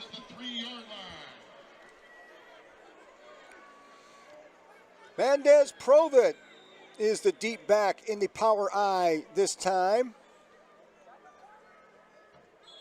And they got a false start. And that is false start on the Raiders. It's going to back them up, and I think that's going to change the plans possibly a little bit. Well, Tom, I always look for that silver lining. It gives you a little more. Listen, it's not, if you don't have the running game going, being on the 3-yard line, it's difficult to score. Because trying to pass in that little bit of room right there, 22 bodies, flying around here, there. It's just a lot of commotion, a lot of bodies, not a lot of big windows for the quarterback. A 5-yard penalty can give those receivers a little more room to work, open up a couple more passing lanes for the quarterback. It could be a blessing in disguise. I might be able to cover a guy for 3 yards. Yeah, right? Now that they're back there, that makes it a little bit tougher. Cobb back to pass. Look at that out of the backfield. He's going to take off running. Amir Cobb up inside the 5. And he can't spike it, so you got to have another play. To get somebody out there. Well, they're going to run the field goal unit on. Well, they got 25 seconds, so they have time. Harding trying to put some points on the board before the half. Under 20 seconds. Got to get off the field. 15 seconds. Jaron Edmonds on to kick the field goal. Clock still ticking away. 10 seconds. They get the snap off. Edmonds up, and Edmonds, as he has been all year long, rock solid. Harding on the board, 7-3 with 3 seconds to go here in the half. So Harding at least comes away with something on that drive. And with 3 seconds still left on the clock. What were we talking about? They had plenty of time. All kinds of time out there. Plenty of time. Could have made a sandwich on that play. Right. 2 plays. Who needs 2 plays? There's plenty of time. But listen, that is a big deal, though. I mean, obviously, special teams coach, probably had him over on the sideline ready to go. But how many times have we seen where trying to rush something in, getting different personnel, has just resulted in having to call a timeout or a penalty, not enough guys in the field, what have you. So, great job by the special teams coach. Great job by Gigi and his crew of getting out there. A lot of nerves, wanted to get some points on the scoreboard before they went to the half, and he was able to do it for them. You don't have a reliable kicker, you don't have to work on those things. But you got someone like Edmonds, you have got to work on that to make sure that you get that kick team in for just such an occasion. On a brisk night like this, I don't know if I assume he's probably going to squib something there, not take any chances of letting the deep guys get in the open field, but we know he's got the ability to touch the end zone. See who they dial up here. Edmonds kicks it long. Got an offside. They're going to let that go in the end zone. We got a flag on the play. Yeah, looks like it's an offsides. If I'm them, I make Harding do another sprint. And give me a chance to get my hands on that ball too. Well, and if I'm coach, I'm telling the kicker now, we're not going deep. This is absolutely going to be a squib kick. Especially after your kick return team just did a 40, 50-yard sprint. This would absolutely be a squib kick. Put it in the hands of one of the up men. I'm not going to give two of my deep guys the opportunity to make a big play with 3 seconds left here in the first half.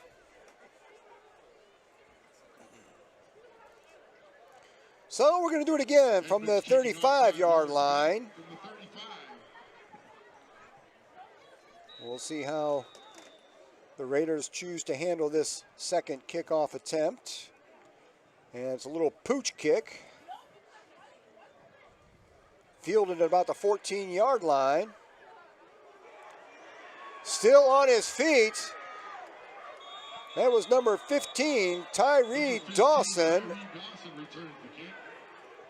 And getting a little chippy out there late in the half. Referees get that sorted out. No flag on the play.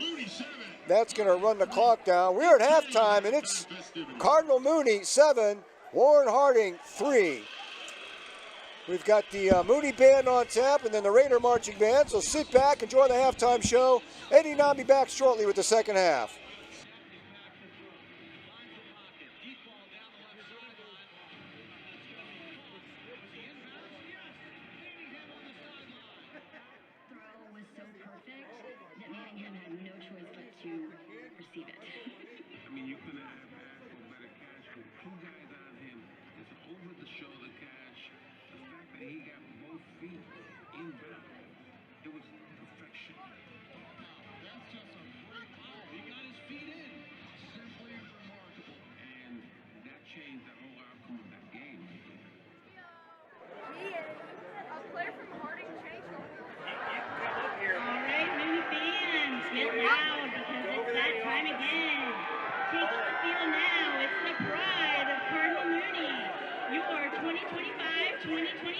Cardinal Mooney High School Marching Band, led onto the field by Director Mrs. Stephanie Chismar and Commanding Officer Andriana Williams. The Mooney Band is marching its way into history. Just 4 years ago, they had 6 members, like 6. We could fit all in one minivan. Today, this band is packing the field with 47 performers, the biggest group in 35 years. And here's the coolest part.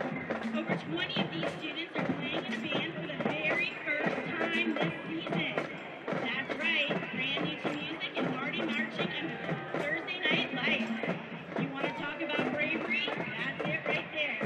No experience, no problem. This band has taken on the challenge with grit, heart, and full of Mooney pride. The band has been putting in extra hours and is debuting new additions to their show tonight. Because when you've got momentum, you keep it marching forward. But first, let's kick off with a classic Mooney crowd pleaser. Let's go Cards. Come on now, let's hear it, Mooney Band.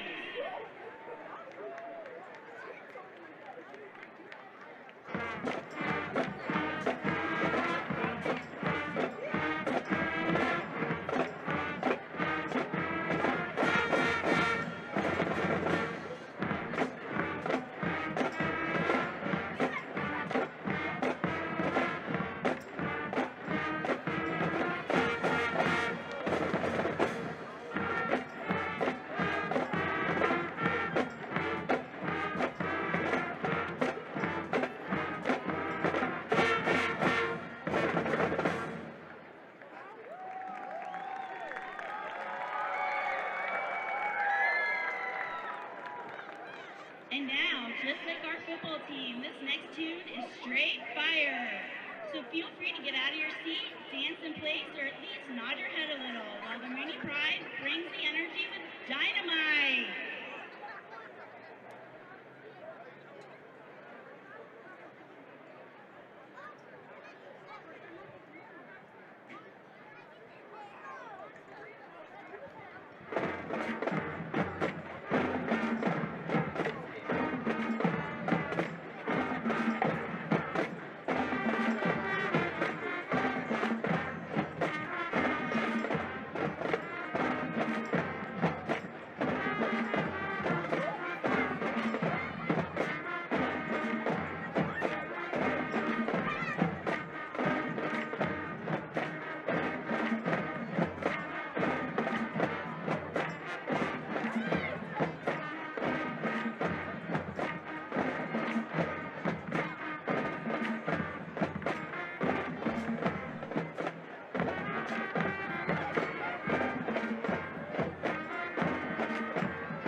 We are the Pride of Mooney, and just like the cheer from our band, we are Mooney.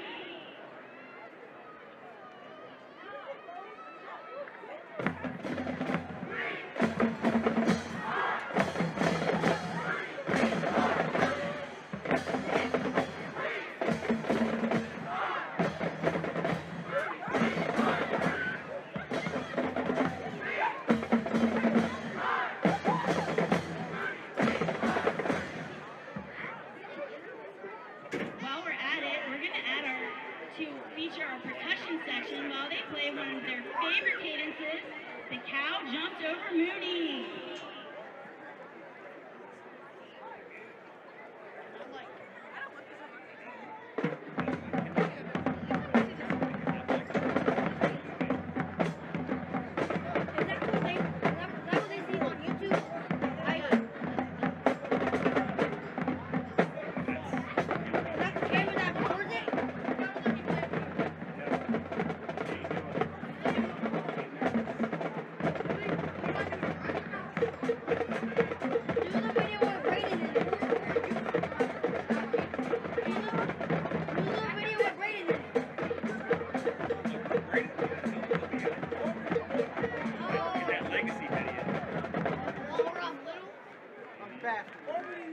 And finally, our latest addition to our halftime show, make sure you join in on the tapping tune, Hey! My dad's walking back. I'm going to go in front of the screen. My dad.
Spirits without equal. Traditions beyond compare. And for decades, we have been the musical pride of Warren, Ohio.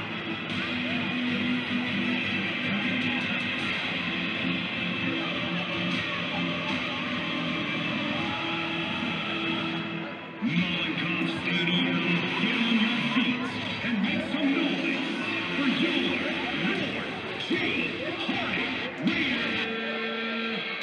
marching band.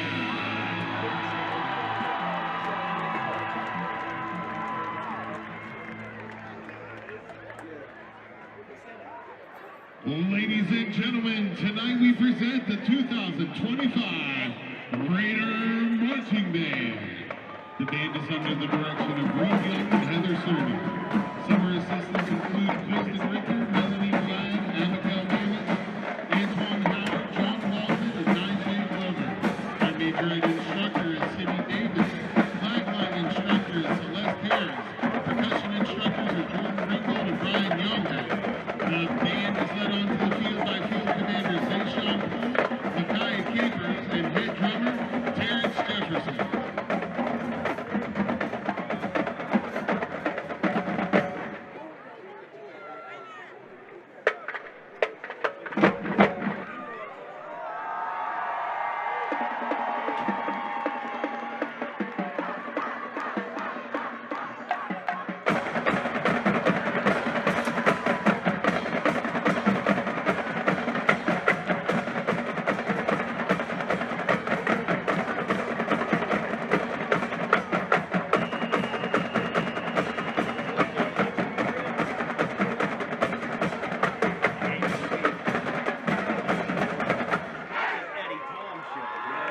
The Raider Band is proud to present our 2025 show titled Dance to the Music, as we feature a variety of hit songs that we know you will enjoy. Our opening song takes us back to the year of 2014 with this pop rock hit by the band Walk the Moon. Here is Shut Up and Dance.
Up next, the Raider Band turns to the year 2007 with this hit by the American rock band Fall Out Boy. Here is Thanks for the Memories.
To close out tonight's show, the Raider Band dances back to the year 2025 with this combo of songs used in the soundtrack of the hit movie release.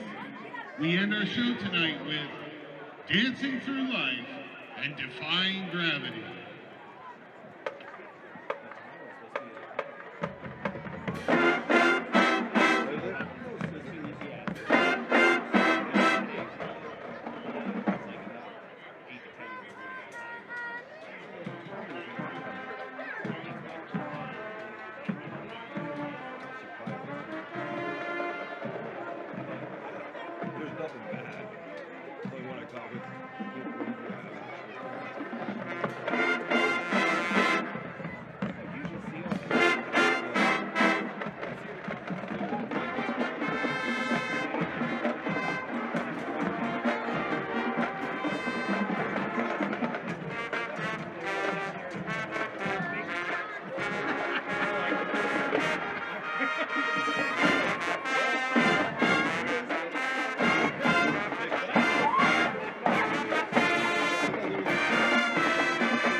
The Raider Band would like to thank all of you for being a wonderful audience tonight. Now join us as we cheer on our Raider team.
You don't even yell, you just... For generations, this field, 3 championship high schools have shaped boys into men, teaching them to hone their talents, believe in themselves, and reach their ultimate goal. This is not only taught on this field, but expressed to every student that has ever walked through a Warren City school door.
Welcome back, Raider Nation. We are getting set for the start of the second half, and for the third straight week, we are in the middle of a defensive struggle. We come into the second half with Youngstown Mooney leading the Warren Harding Raiders 7-3. Mooney with that 34-yard run by Brady Desmond in the first quarter. Harding with multiple opportunities to score late in the half, finally getting a field goal across with 3 seconds to play. Jaron Edmonds with a field goal to make it 7-3.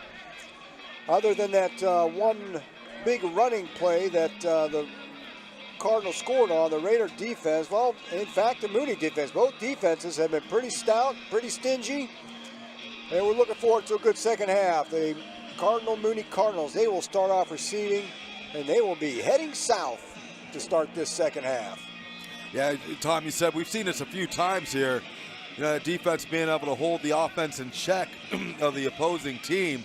And we've seen Harding explode in the second half. We've seen some explosions against Harding in the second half.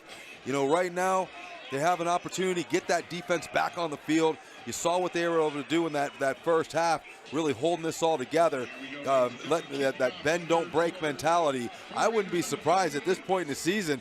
Maybe they try a little squib here, maybe an onside kick to try to catch them off guard and just keep that momentum rolling on the Harding side. Jaron Edmonds set to put the ball in play to open up the second half.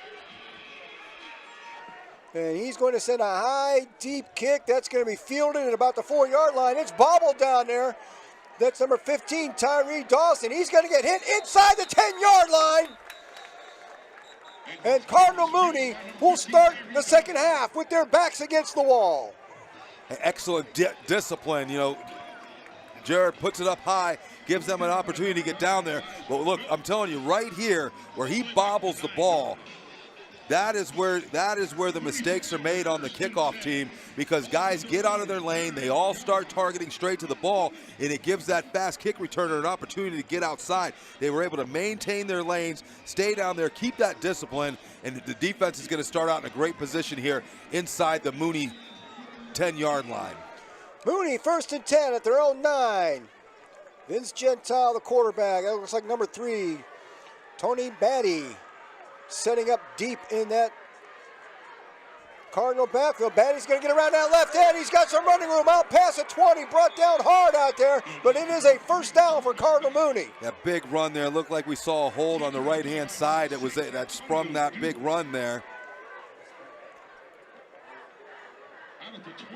Batty gets it out to about the 23, 24-yard line. See a little tempo here coming from the Cardinal offense, something that we did not see in the first half.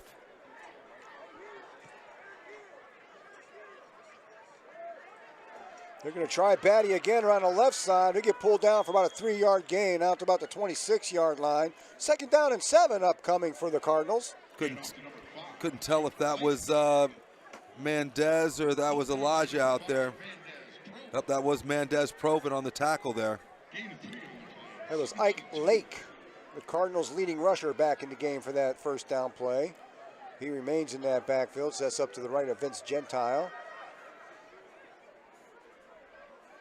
Gentile drops back, quick pass out to the left sideline. That's complete over there. That'll be another Mooney first down. Complete to number 17, Mike Schiraldi. Mooney coming out, knowing that they're coming out on the offensive side with a purpose here. Looks like they're going to stay in that tempo offense, trying to keep that Harding defense on the field, not allowing them to get substitutions. And now they're going to actually go back and they're going to huddle up after moving the sticks. Mooney started on their own 9-yard line. They have pushed it out to the 35 where it's first down and 10.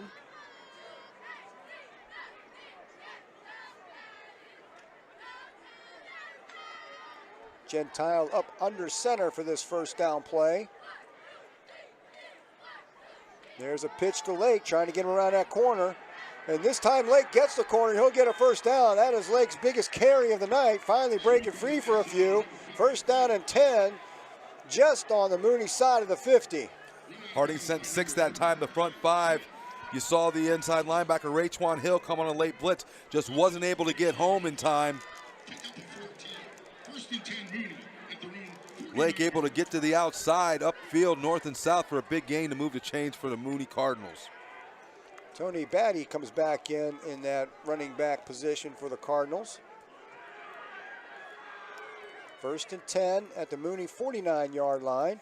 Pitch to Batty, trying to get around that right tackle. He's going to get hit hard in the backfield, drop for a loss. And that was number 3, Tyler Smith, once again. Listen, you can't coach this any better. You see this toss sweep to the right. Asa Birch doing his job, setting the edge out there, causes Lake to cut back inside. Who's waiting for him but the senior, number 3, Tyler Smith, with a big hit. They'll call it no gain on the play. It's 2nd down and 10. And they're going to give them the 5 yards right back on the right side of that defensive line.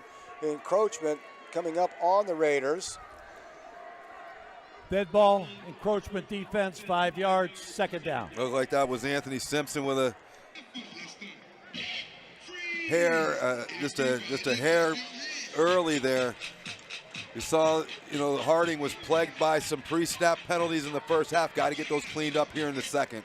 1st and 5, that moves the ball up to the 46-yard line. Gentile back to pass. Looks over here. He finds Kingston Powell, who's hit immediately. He's going to be about a yard short of that 1st down. 3rd and 1 coming up from the 42-yard line.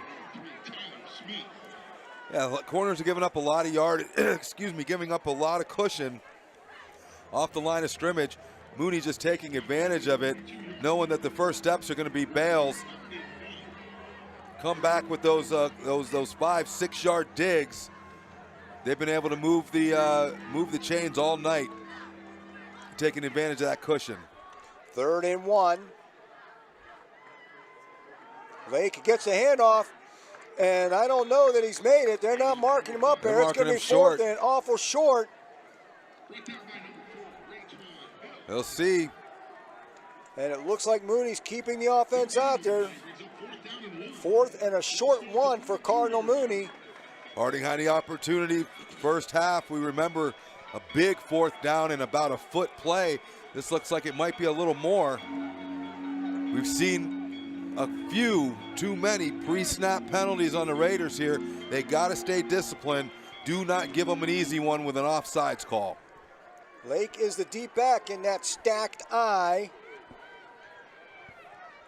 He's going to get the call.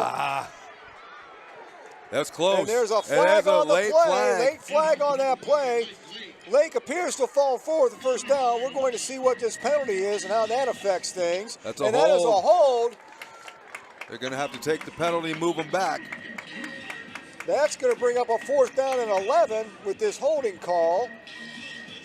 Yeah, the defense had that play stuffed up the middle. Great vision by Lake to pop it outside there where he saw some open room, but just that quickness and the athleticism of this Harding defense, able to just close down quick on all that space.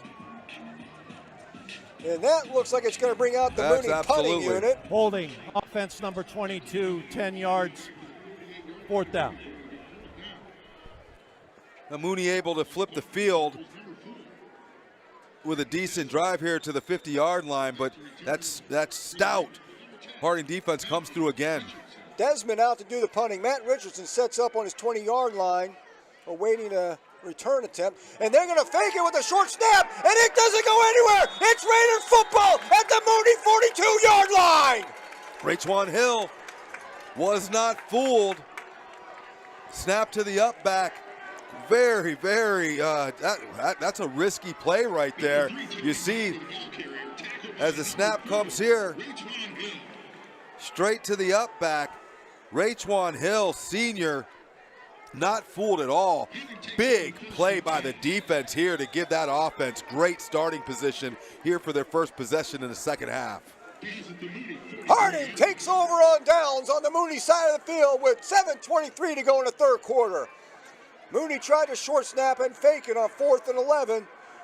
Raekwon Hill snuffed it right out. I don't know, Tom, if they saw something in the, while they were watching the films on some previous punts. Mooney has blocked one of our punts. When you start to see them get pressure like that, you use that aggressiveness against them. But Harding looked like they were in a pure return. They weren't even trying to block right there. And so Raekwon Hill able to see the whole vision of the backfield and just was not fooled at all. Snuffed that play out. Actually hit him for a loss of a couple yards. They've got that ball spotted on the Mooney 43-yard line. And Harding with an excellent chance early to get back on top in this contest. Yeah, look to see all, the two running backs, Brogdon as well as Savion Hill. Look to see both of them standing right by the coaches, in and out, keeping those fresh legs in.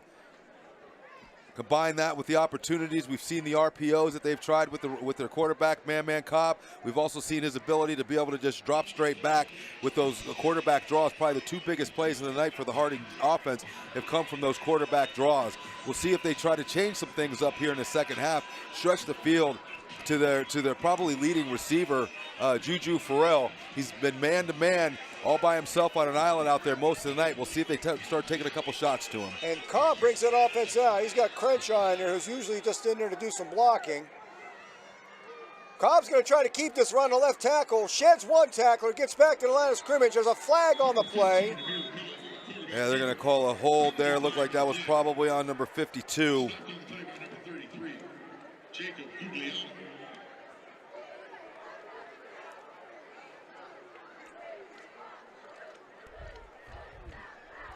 Holding, offense number 52, 10 yards, first down. Yeah, they got Dukes on the hold there. I like the aggressiveness. Just got to keep those hands the inside. As soon as the officials see those hands go to the outside of the pads, easy call for them for the hold. Like the aggressiveness, trying to lead the way for his quarterback. Just get those hands inside and drive them downfield. Backs up Harding to their own 47-yard line. It'll be first down and 20. Farrell and Blucher up on the high side. Cobb is in the backfield all alone. He's got Matt Richardson up there as well. Look for Richardson to possibly go in motion here. He does that quite a bit. Here he comes. Watch the jet sweep. Fake that jet sweep, but Cobb takes the ball off right tackle, takes a big hit, but he gains a few down to about the Mooney 46-yard line, 47-yard line. Yeah. Put a big hit on Brady Desmond there. Look, that might be the quarterback, but you can see he's carrying over 200 pounds with him. Like the way he got down. Watch out at the end, just like a linebacker. Watch him explode into that. Make him feel that hit. Make him think twice about coming up on you again next time. Second down and 14, a gain of 6 on the play. Harding trying to chip away at that big yardage hole off of the offensive holding penalty. Yeah, those 10-yard penalties, they hurt. One of the hardest things to recover from is a holding call.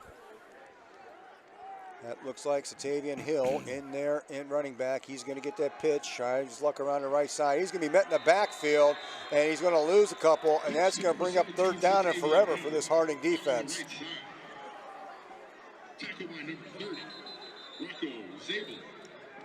And it looks like Satavian Hill is slow getting up for the second time tonight.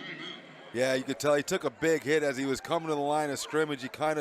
He looked like he was trying to spin, and as he came around, just took a big hit in the back there.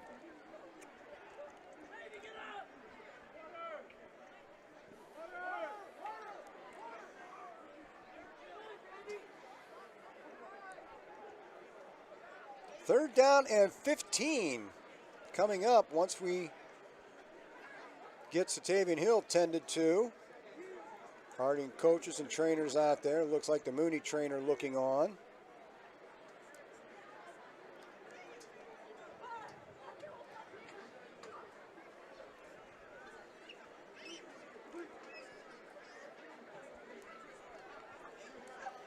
.6:18 to play here in the third quarter.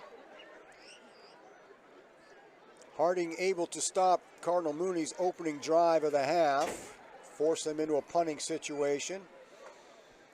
And now Harding with good field position at the Mooney 48, but a long way to go for a first down off this third down play once it comes up.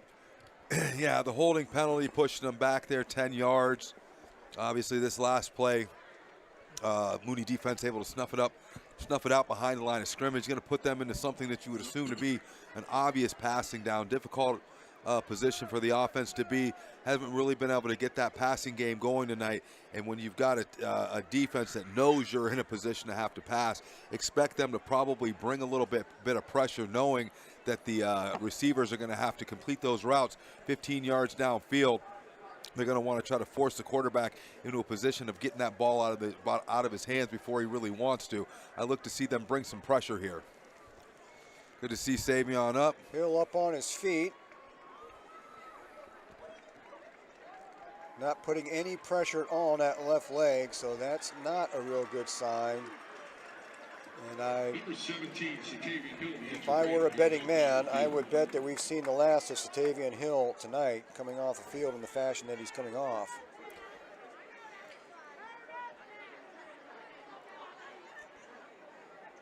Yeah, not putting any pressure at all.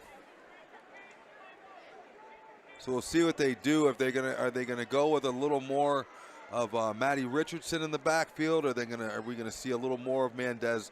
You know, Matty's kind of more of a Savion type runner. Obviously, so Makai Brogdon will be coming out. Yeah, for the moment. We'll see, because they've liked to run those dual running backs. We'll see who gets that second load there. Brogdon comes out in place of Satavian Hill. He lines up to Cobb's left. Cobb drops straight back under a lot of pressure. Just gets the ball off.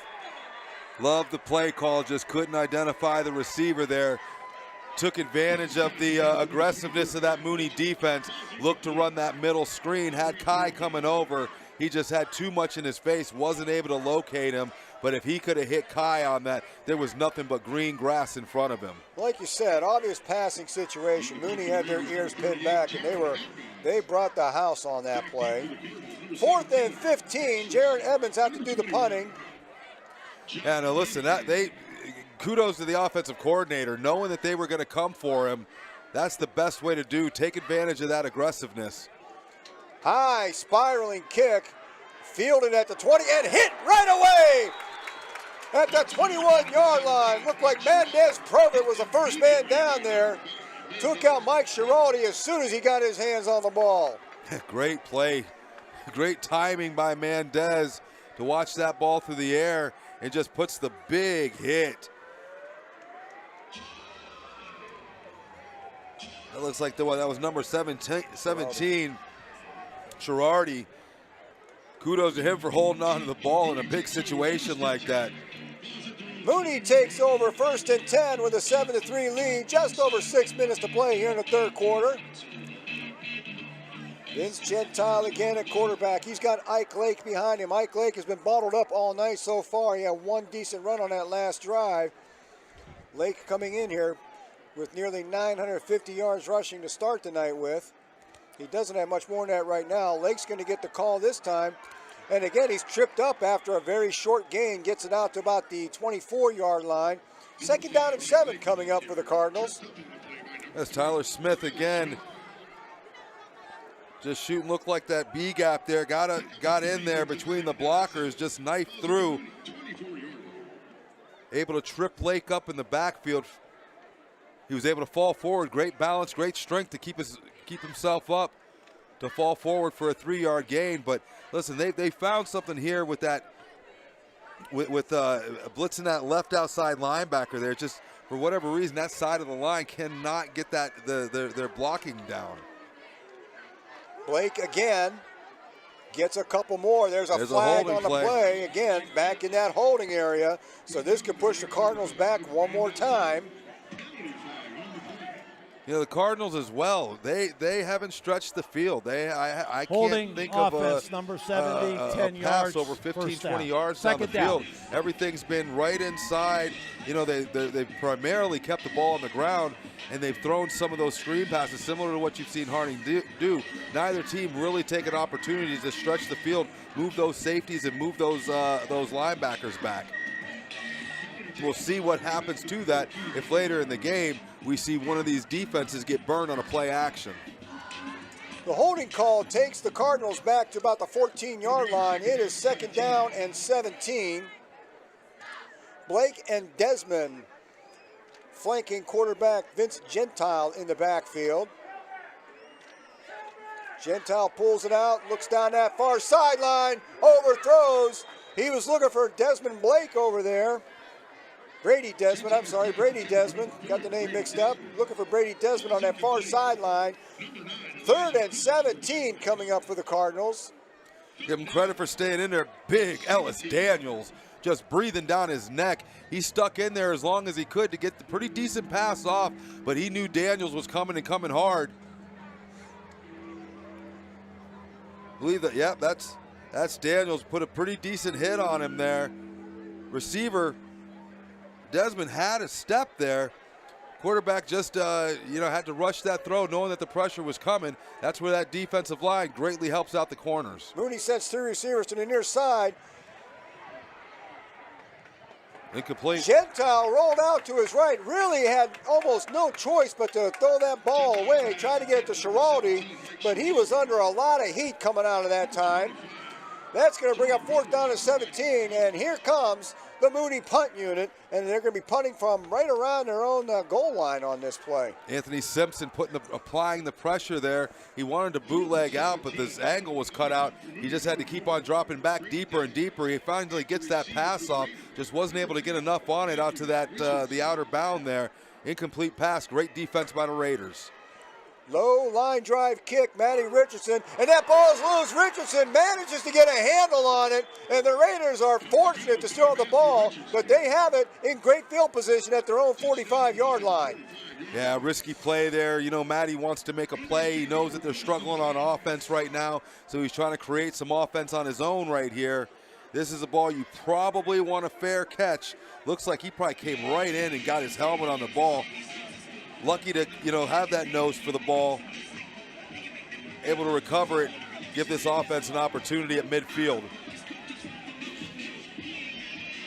They spot him down at the Raider 46-yard line, 1st and 10 from there. 4:35 to go here in the 3rd quarter. Still 7-3. Youngstown Cardinal Mooney on top.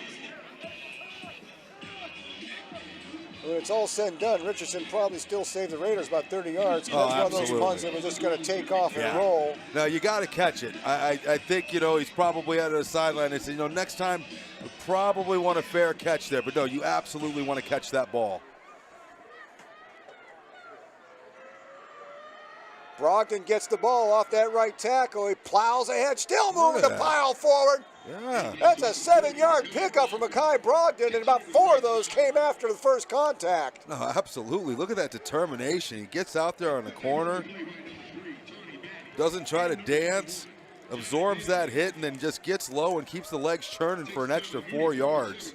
2nd down and 3 on the Mooney side of the field at the 47-yard line. Yeah, look at this yak. Yards after contact. I mean, he's got a good four Cardinals on him and just will to drive that ball upfield. We're going to give it to Brogdon again. He'll get a couple. Makes it 3rd down and maybe a yard there. Make it 3rd down and 3 from the 46. Third between 2 and 3.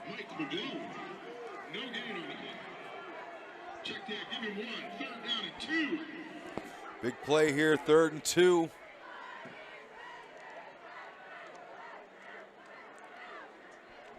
A lot of opportunity. I love that last 3rd down play where they tried to take advantage of the aggressiveness from Mooney in that middle screen. We'll see if we can see something similar here. Brogdon under center. The give again, Mekhi Brogdon. He got close. I don't think he got it, but he got close up to the 45-yard line. It's going to be 4th down and a short one for the Raiders, and it's decision time for Coach Richardson. Yeah, I don't know if you've got a choice here. The way the defense has been playing, I mean, you're on the 45-yard line. It looks like Coach is going to go for it. Pretty conservative in the first half, knowing that defense has been stepping up. Looks like he's going to take an opportunity here in this 4th and short. He's going to put it in the hands of his players to make a play. I don't know. At this point, you've got 11 seconds. You either got to call a timeout or you got to call a timeout here. No question, you got to call a timeout. And Coach Richardson does indeed use up the first time out of the half for Harding. They're going to talk over this 4th and 1 call at the Mooney 45-yard line. 2:22 to go here in the third quarter. Yeah, you want to bring your guys over here. Obviously, some issues with that, you know, the pre-snap penalties before, but I think you gotta give your, you know, give yourself an opportunity to get a free one, right? We want a hard count. We want to see if we can get them to jump. Give them it on 2, give it on 3. And I probably wouldn't run anything fancy right here. You know, I try to look at what the box looks like. If they've got it stacked up right in the middle and you've got the quarterback or you've got some kind of easy draw ISO going up the middle, maybe you do want to get a little fancier and do some type of play action bootleg to where that defense collapses down and maybe man can use his speed and get to the outside and get those couple yards. Right now, I would probably have those 2 plays called right now. Something simple, right up the middle. Me and you smash mouth. If they're gonna pinch down and they're gonna load the box up, I may have that number 2 play called to where I'm gonna see if I can take advantage of their aggressiveness, make them all crash to the ball to the inside, as I can take that ball and run out around the outside with my quarterback. Mendez Provett is the deep back on this play. That looks like Crenshaw and Raytwan Hill set up in front of him. It's going to be Provett up the middle. Provett's going to surge ahead for a first down. Harding down to the 42-yard line of Cardinal Mooney. Listen, love the play because it worked, right? We love plays that work. But in all seriousness, look, you see some great penetration right there, but just the senior takes the ball, no dancing, no tiptoeing, not trying to fake anybody out. I'm going to lower my shoulders, I'm going to get my pad level down, and I'm going to show you what I did this summer, and I'm going to power through to get that first down, and I'm going to move the sticks.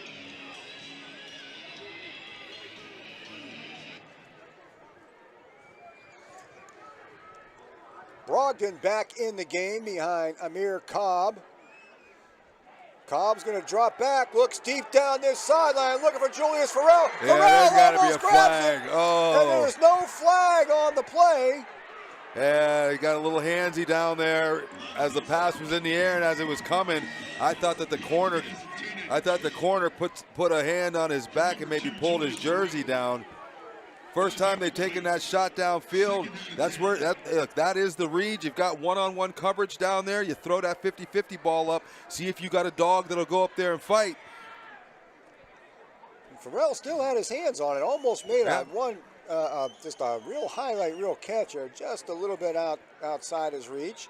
Second down and 10 from the Mooney 42-yard line. Yeah, a little handsy beforehand, but you know I think they were just.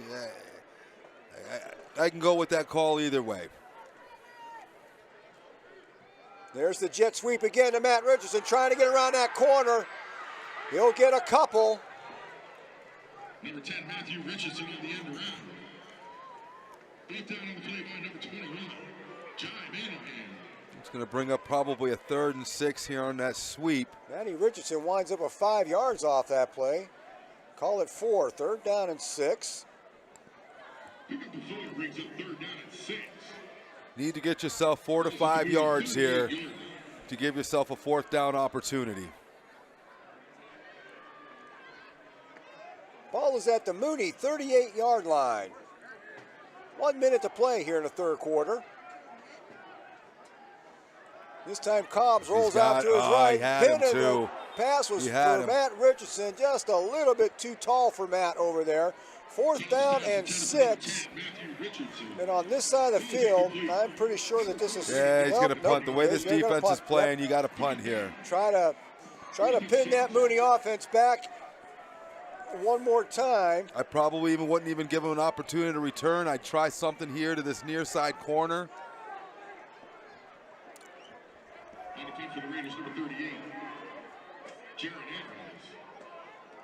High snap. Edmonds gets it in, gets the punt off. High punt. Good bounce. And that's going to take a nice Raider bounce down to about the 6-yard line. Oh, that's exactly what you wanted right there. Give Edmonds a lot of credit. High snap. Was able to go up and get it. Always got in the back of his head that they got a hand on one of those punts before. He held in there tough. Got off a great punt. Pin this offense, Mooney offense, back inside their 10. you know, Mooney's going to take over with 43 seconds to play in the third quarter on their own 7-yard line. And so far tonight, that Raider defense has been more than up to the challenge. Yeah, you know, the only thing that they haven't been able to do is create a turnover. I think right now, I can't remember back. Has Harding had a turnover? I think we've been. Harding had one early in the game, and they met Mooney at the ball deep. They stopped Mooney. Yes, that is so right. I think each team has had another fumble that they've covered on their own. Gentile with Ike Blake stacked right behind him. And Blake gets the goal. He's hit immediately. That's a safety. There's no way that's forward progress. I think they're going to call the initial hit at the 4-yard line. The initial hit was, but he broke loose in the end zone. Let's see what happens on this replay here. Absolutely, his forward progress was. So here's your initial hit here about the 2-yard line. And right there. Well, they may have called they probably blew the whistle out here. Hey, I'm a homer. I'm a homer. But even we'll take it. Just an amazing play by who was it? Was that 58 Xavier Smith? And that's going to take us to the end of the third quarter. Mooney will begin second and 13 from their own 4-yard line. And from my way of thinking, if there's anything to complain about, that's a pretty generous spot. Yeah. Yeah, that was Xavier Smith. Followed up by Anthony Simpson that came in there. But, I mean, that's what you want to do. You got them pinned back there. You want to take advantage of it. You know they're not going to do anything fancy. More than likely they're going to try to get a quick hitter up the middle to see if they can give themselves a little breathing room. But just the defense not fooled by it, able to beat his man that one-on-one for the big hit in the backfield.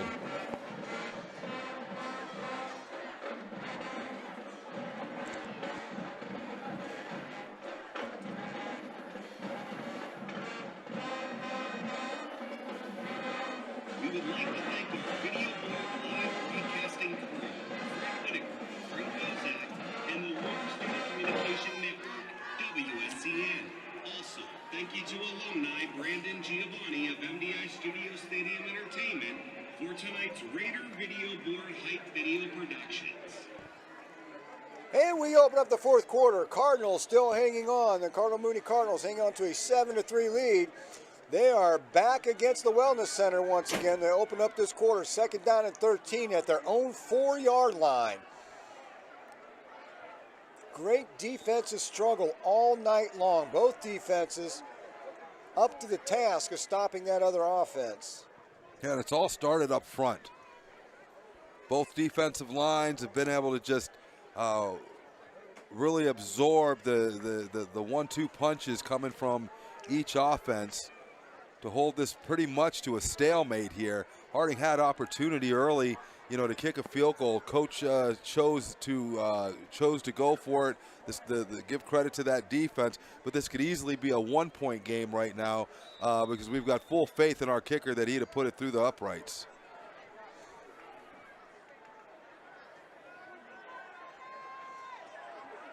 And then handoff is to Brady Desmond, who gets a few yards out to about the looks like the 7 or 8 yard line. That's pretty close to the original line of scrimmage, so that brings up a 3rd down and 9 from deep in Mooney territory.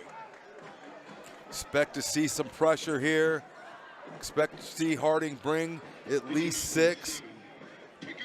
Corners play man-to-man bump. Don't give them a free release off the line. Throw the timing off. See if you can use that athleticism to get in the backfield.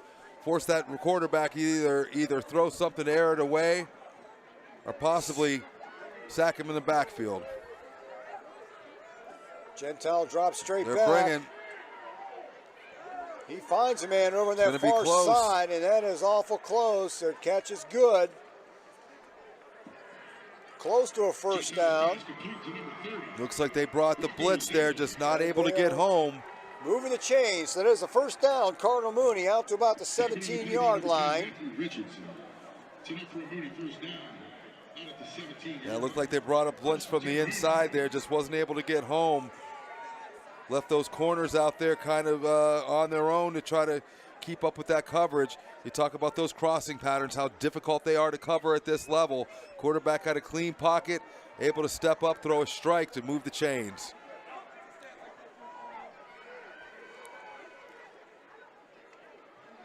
Gentile's going to try to keep this one himself, and he's going to lose a yard or two. Harding had that closed down immediately. Now it looked like Harding just brought more than Mooney could account for there.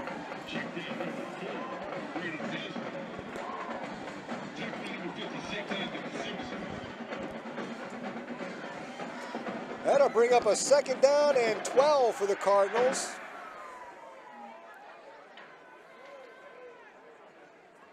Tony Batty checks into the backfield for Youngstown Cardinal Mooney.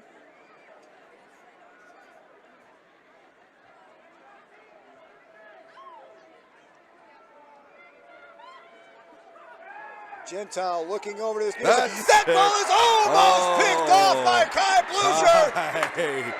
He had visions of 6 that time. You know, you keep on trying to run these digs. Look, and the little premature. They just wanted some practice out there. But yes, look, great footwork. Look at Kai, reads this the whole way. Watch him, baits and jumps that inside route. Had it right in his hands. I mean, just an amazing opportunity for Kai right there. Came off his receiver to jump that underneath route there. But still going to bring up a 3rd and long. 3rd and 12. For Cardinal Mooney at their own 15-yard line. Gentile rolls out to his right. He's in trouble. Gentile is going to go down deep in that center. They're going to call that a grounding penalty. He didn't make it back to the line of scrimmage. Sack. They are calling that a sack. I can see the ref pointing down to the ground back there. They're going to say he had him in the grasp. A big sack on that 3rd down and 12 play all the way back to the Mooney 8-yard line. And it is 4th down and close to 20 yards. Mooney again is going to be forced to punt from out of their end zone. Now Mooney tried the trick play last time. They got to be on their toes here. Desmond, a line drive punt, and Richardson's going to fair catch this one. He learned his lesson from the last one. He had a little room. He had a little room that time, but, you know, better to be safe than sorry. Offense is going to get the ball in great field position. I think we've been saying that pretty much all night, that the offense has gotten the ball in pretty good field position, just not able to put together that drive and not able to break that big one. I think that was why the big gasp out of the crowd when Kai had that opportunity there. Because that was, listen, Kai would have been doing a couple laps around the Wellness Center at this point. He was so, he had such a clear route into the end zone. With 9:40 to go in the ball game, Harding is going to take over at the Youngstown Cardinal Mooney 38-yard line.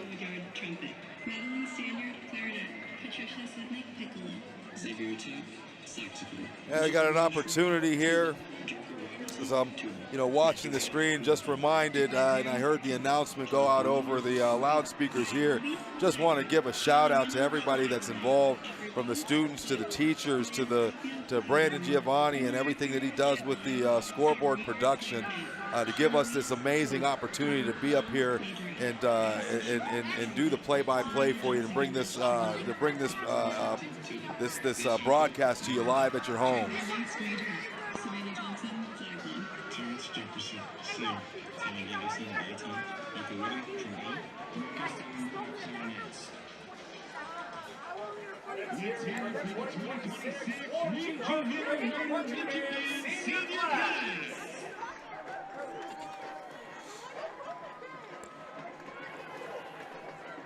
They have Harding on the board for 3 timeouts, but I think they used one in the 3rd quarter on that 4th down play. They did, because they thought about it, and then they had some, looked like maybe some personnel issues.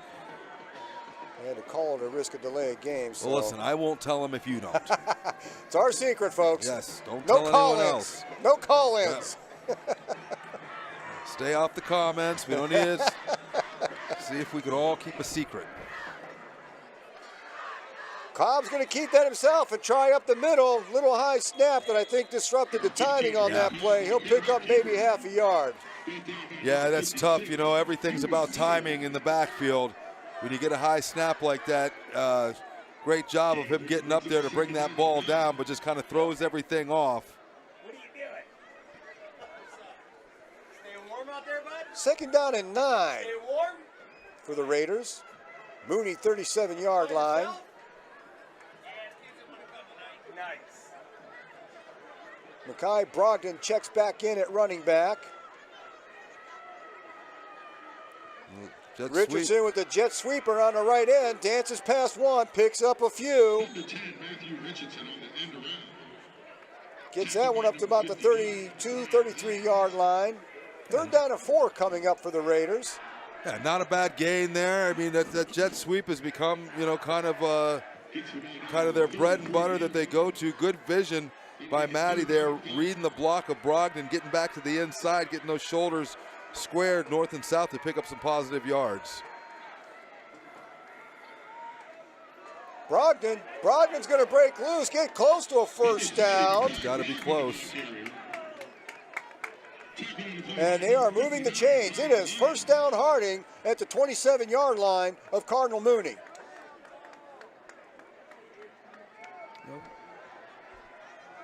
Harding thus far in the drive, able to move the ball for some positive yards on the ground. You can see there's no real pep in their step right now, trying to run that clock down as much as they can, hoping they can push it across the goal line with as minimal time left for Mooney to try to respond. Brogdon again up the middle. He's going to be met right away.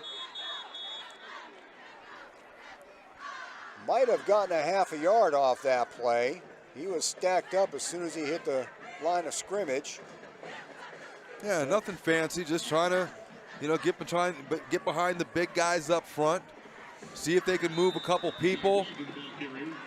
It's like we might have somebody maybe injured. Crenshaw's walking a little gingerly coming off there.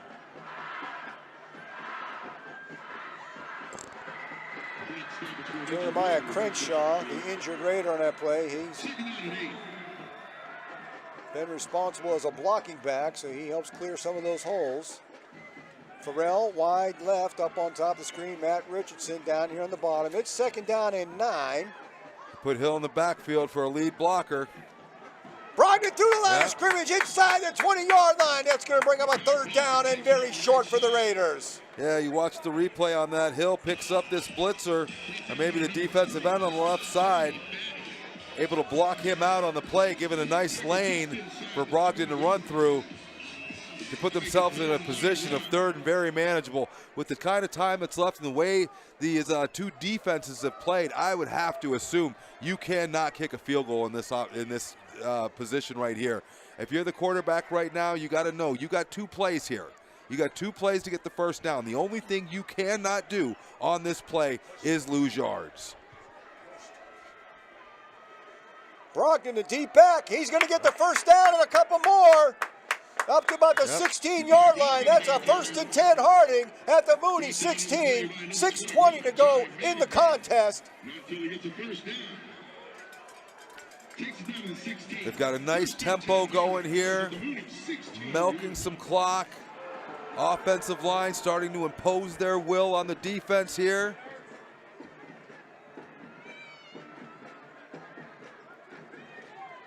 Raytwan Hill and Mendez Provitt, they are up in front of Mekhi Brogdon, and Provitt's going to get the call. Provitt's going to get hit and driven backwards, and he'll lose a yard on that play. That should bring up a 2nd down and 11. Trying to grind this clock down, but I mean, you're at the 20-yard line. Got to get some positive yards here as this clock starts to wind down. It makes it even more clear that this has got to be 4-down territory. This is an all or nothing right here. You're getting across the end zone or you're not doing anything at all. 2nd down and 11. 5:20 to play in the game. Clock is ticking down. Mooney still has all their timeouts. They're not using them yet. Definitely want some yards here, but you got to look up top. Makai Brogdon. And Brogdon again moving that pile forward, takes it down to about the 11 or 12 yard line. That's a 3rd down and 5 or 6 coming up for the Raiders. Look, I think good play call, got some positive yards. You're going to bring it down here, 3rd and probably around 6 or 7 yards here. Want to get at least 4 or 5 yards on this play. But you can tell that the Mooney defense is just 100% selling out on the run here. They're leaving corners one-on-one, no safety in sight with the receivers out there. You've got 2 plays here. Obviously, you want to make sure that you get a couple yards here to make it 4th and manageable if need be. But this looks like a great opportunity for a play action. See if you can freeze those linebackers. With the running back. Cobb keeps it, avoids a big loss. They had that jet sweep sniffed out. They saw that one coming from a mile away. Cobb pulled the ball out at the last second, avoided a 2 or 3 yard loss, but that brings up a 4th down and 5. Yeah, obviously, you know, they've seen it a number of times tonight, and they've seen it, I think, essentially with the same player. You know, when you see Matty out there and you see him start to come in motion like that, there's a good chance that they're going to run the jet sweep. But luckily, they put that wrinkle into the offense of the RPO, and the quarterback, Cobb, was wise to take that away, be able to get that ball upfield a little bit to make this a little more manageable 4th down. 4th down and 4 from the 10-yard line. They need to get to the 6 for a 1st down, and this is the play of the game. Brogdon up the middle. Brogdon's going to get hit early. He's not going to get that. They're going to turn the ball over on downs. Mooney with 3:18 to play. Harding is going to need a couple big stops, and they're going to have to start getting into those timeouts at this point. Yeah, with 3:18 remaining on the clock, you've got the scoreboard is showing all 3 timeouts. I'm sure somebody down there knows the real count. I assume the officials. If I'm the head coach of Mooney, I know what Harding's got timeout wise. Well, you want to hope that Harding knows how many timeouts they have. You know, you'd hate for them to have made a decision on the offensive side there based on the idea they had 3 timeouts.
Mooney with 3:18 to play. It's 1st and 10.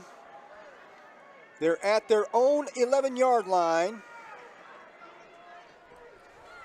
Now see what Mooney tries to do here. Assume they're going to try to keep this ball on the ground. They want to keep the ball running, the clock running. They know that that's their friend right now. Gentile, he's going to hand. Blake drops the ball. I think he covered it. Yeah. And Harding will call a timeout right there. Almost disaster for the Cardinals. Yeah, loss of a couple. Yeah, just a mix-up on the quarterback-running back exchange here. Didn't really catch it there. Couldn't see if maybe missed the breadbasket there, but almost a costly turnover. I mean, we've seen this defense do everything. We're watching it again here. Nah, quarterback puts it right in there.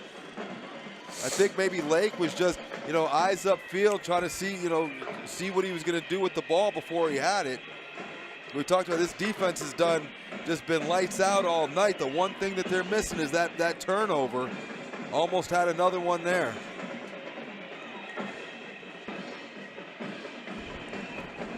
Will the clock operator fix the timeouts? Warren Harding has one timeout left. One timeout left. Now we've got the timeout situation Somebody covered. snitched. Somebody opened their mouth. I thought we stopped taking call-ins. Turn the comments off. No, can't keep a secret for nothing. 2nd down and 12. Harding with one timeout to go, 3:12 to go in the game. Blake again finds absolutely no running room. Back to the line of scrimmage if he was lucky. Harding's going to burn their last timeout. Number 3, Tony Banning, the ball carrier. They're going to have to make another stop and then field a punt. Timeout, Warren. That's their final timeout. So you figure 25-second clock. They've got 3:05. Say they get the, Warren could easily get the ball back with about 2:20, 2:30. No timeouts, but obviously they're going to have to look to break one. That's not going to be an opportunity to run a 10-12 play drive. They're going to have to look for getting big chunks at a time or taking those shots underneath, working the perimeter to get them out of bounds, or working the middle and just working your way up the field. High school, the clock's going to stop on a 1st down, but they've just got to be able to work those sidelines, work the perimeters to get some chunks at a time to just continuously move the ball upfield if they're going to want to try to get an opportunity to win this game here late in the 4th quarter. But first things first, it's 3rd and 11. Job one, you got to stop this play right here. You got to assume that you're going to see a run play here only because, Mooney's not going to want to take the chance of putting the ball in the air and stopping the clock. But you never know. Defense has got to be ready for everything. Man coverage. There's the pitch to Blake. Blake is hit in the backfield all the way back around the 2-yard line. They tell you. That'll burn a few seconds, but that really puts the Cardinals up against it with this 4th down punt coming up. Harding will have plenty of time left if they use it wisely. Hey, Xavier Smith has had one heck of a game. And especially you get down around that goal line and he's getting in. I don't know if it's a swim, I don't know if it's a spin, I don't know if it's just a bull rush, but he has found a way to just get penetration into the backfield, get upfield, and make big plays in the backfield when the Raider defense Blake came in here with 947 yards rushing, and I can only recall one positive yardage play that he's had tonight. Yeah. And the Cardinals are going to use a timeout. Set this punt up.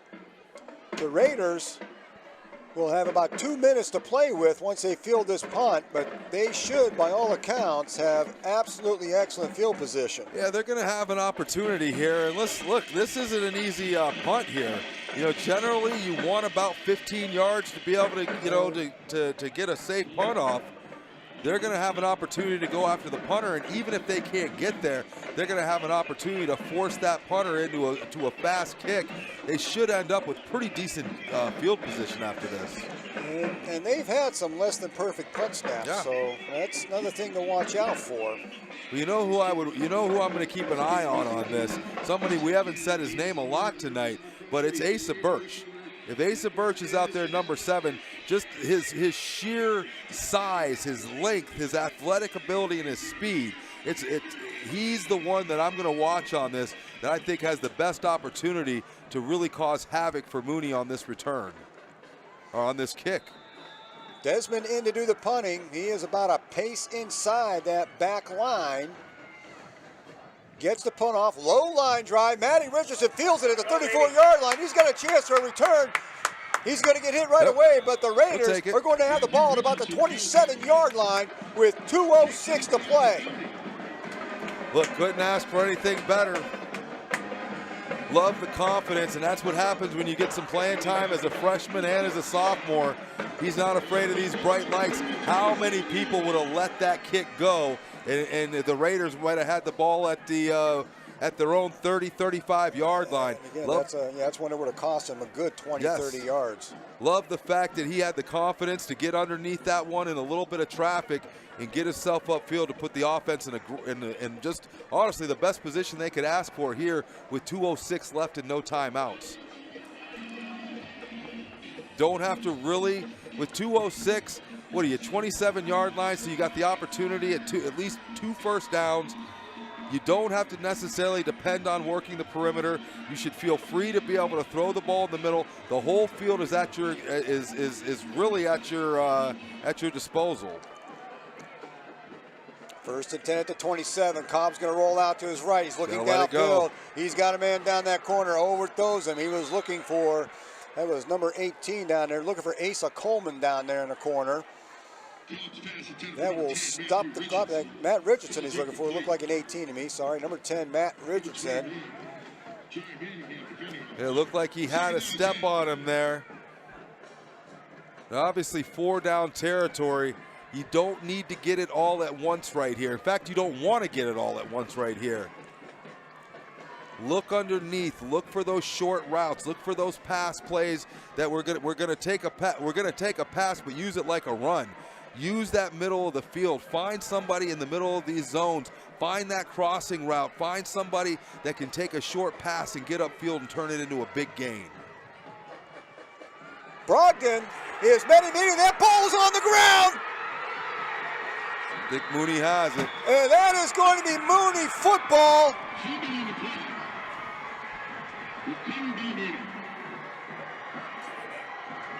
Tried to hand off to Brogdon. He got hit. The ball got loose. Mooney falls on it. And with 1:50, that would appear to be the deciding play.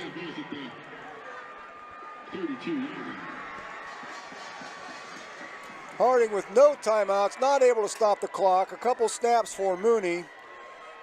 And they'll be able to run this one down. Yeah, just, you hate to see it end like that. Brogdon overall, a pretty good game. Running that dual running back position there. Just, give hats off to Mooney for, seeking out that ball, putting a hat on it, and forcing the turnover. So Mooney lines up in their victory formation. That's one snap down.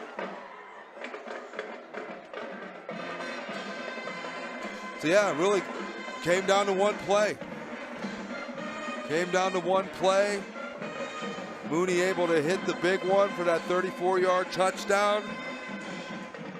And, hats off to the two defenses for what they were able to come out here and do tonight.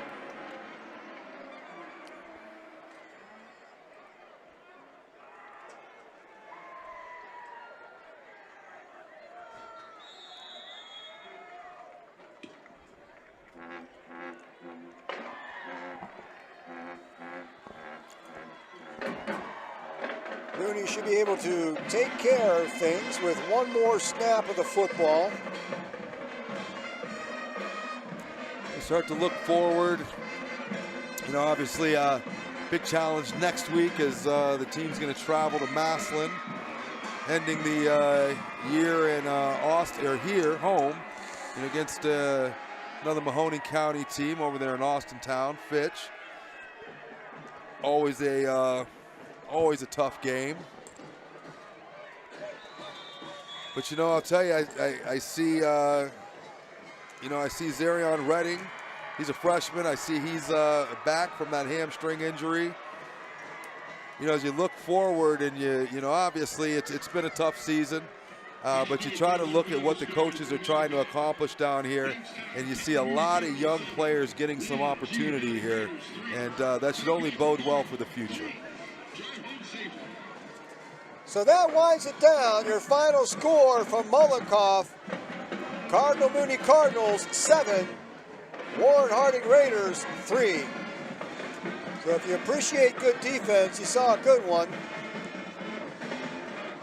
Unfortunately for the Raiders, they come up on the short end of that in the road to the playoffs gets only that much more difficult. This was as close to a must-win as they can have, and they are absolutely in that position next week, going into Massillon, and then home in 2 weeks, hosting the Austintown Fitch Falcons.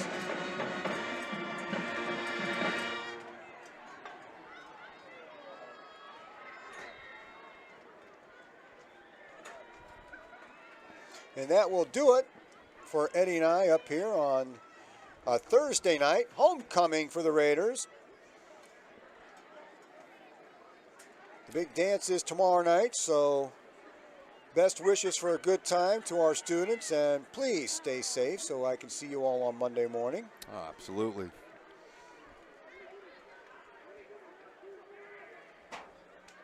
Going to be a little cooler this weekend, but the sun should be out, folks, so enjoy your weekend. And we will see you the next time. From Mollenkopf, good night. Good night, everybody.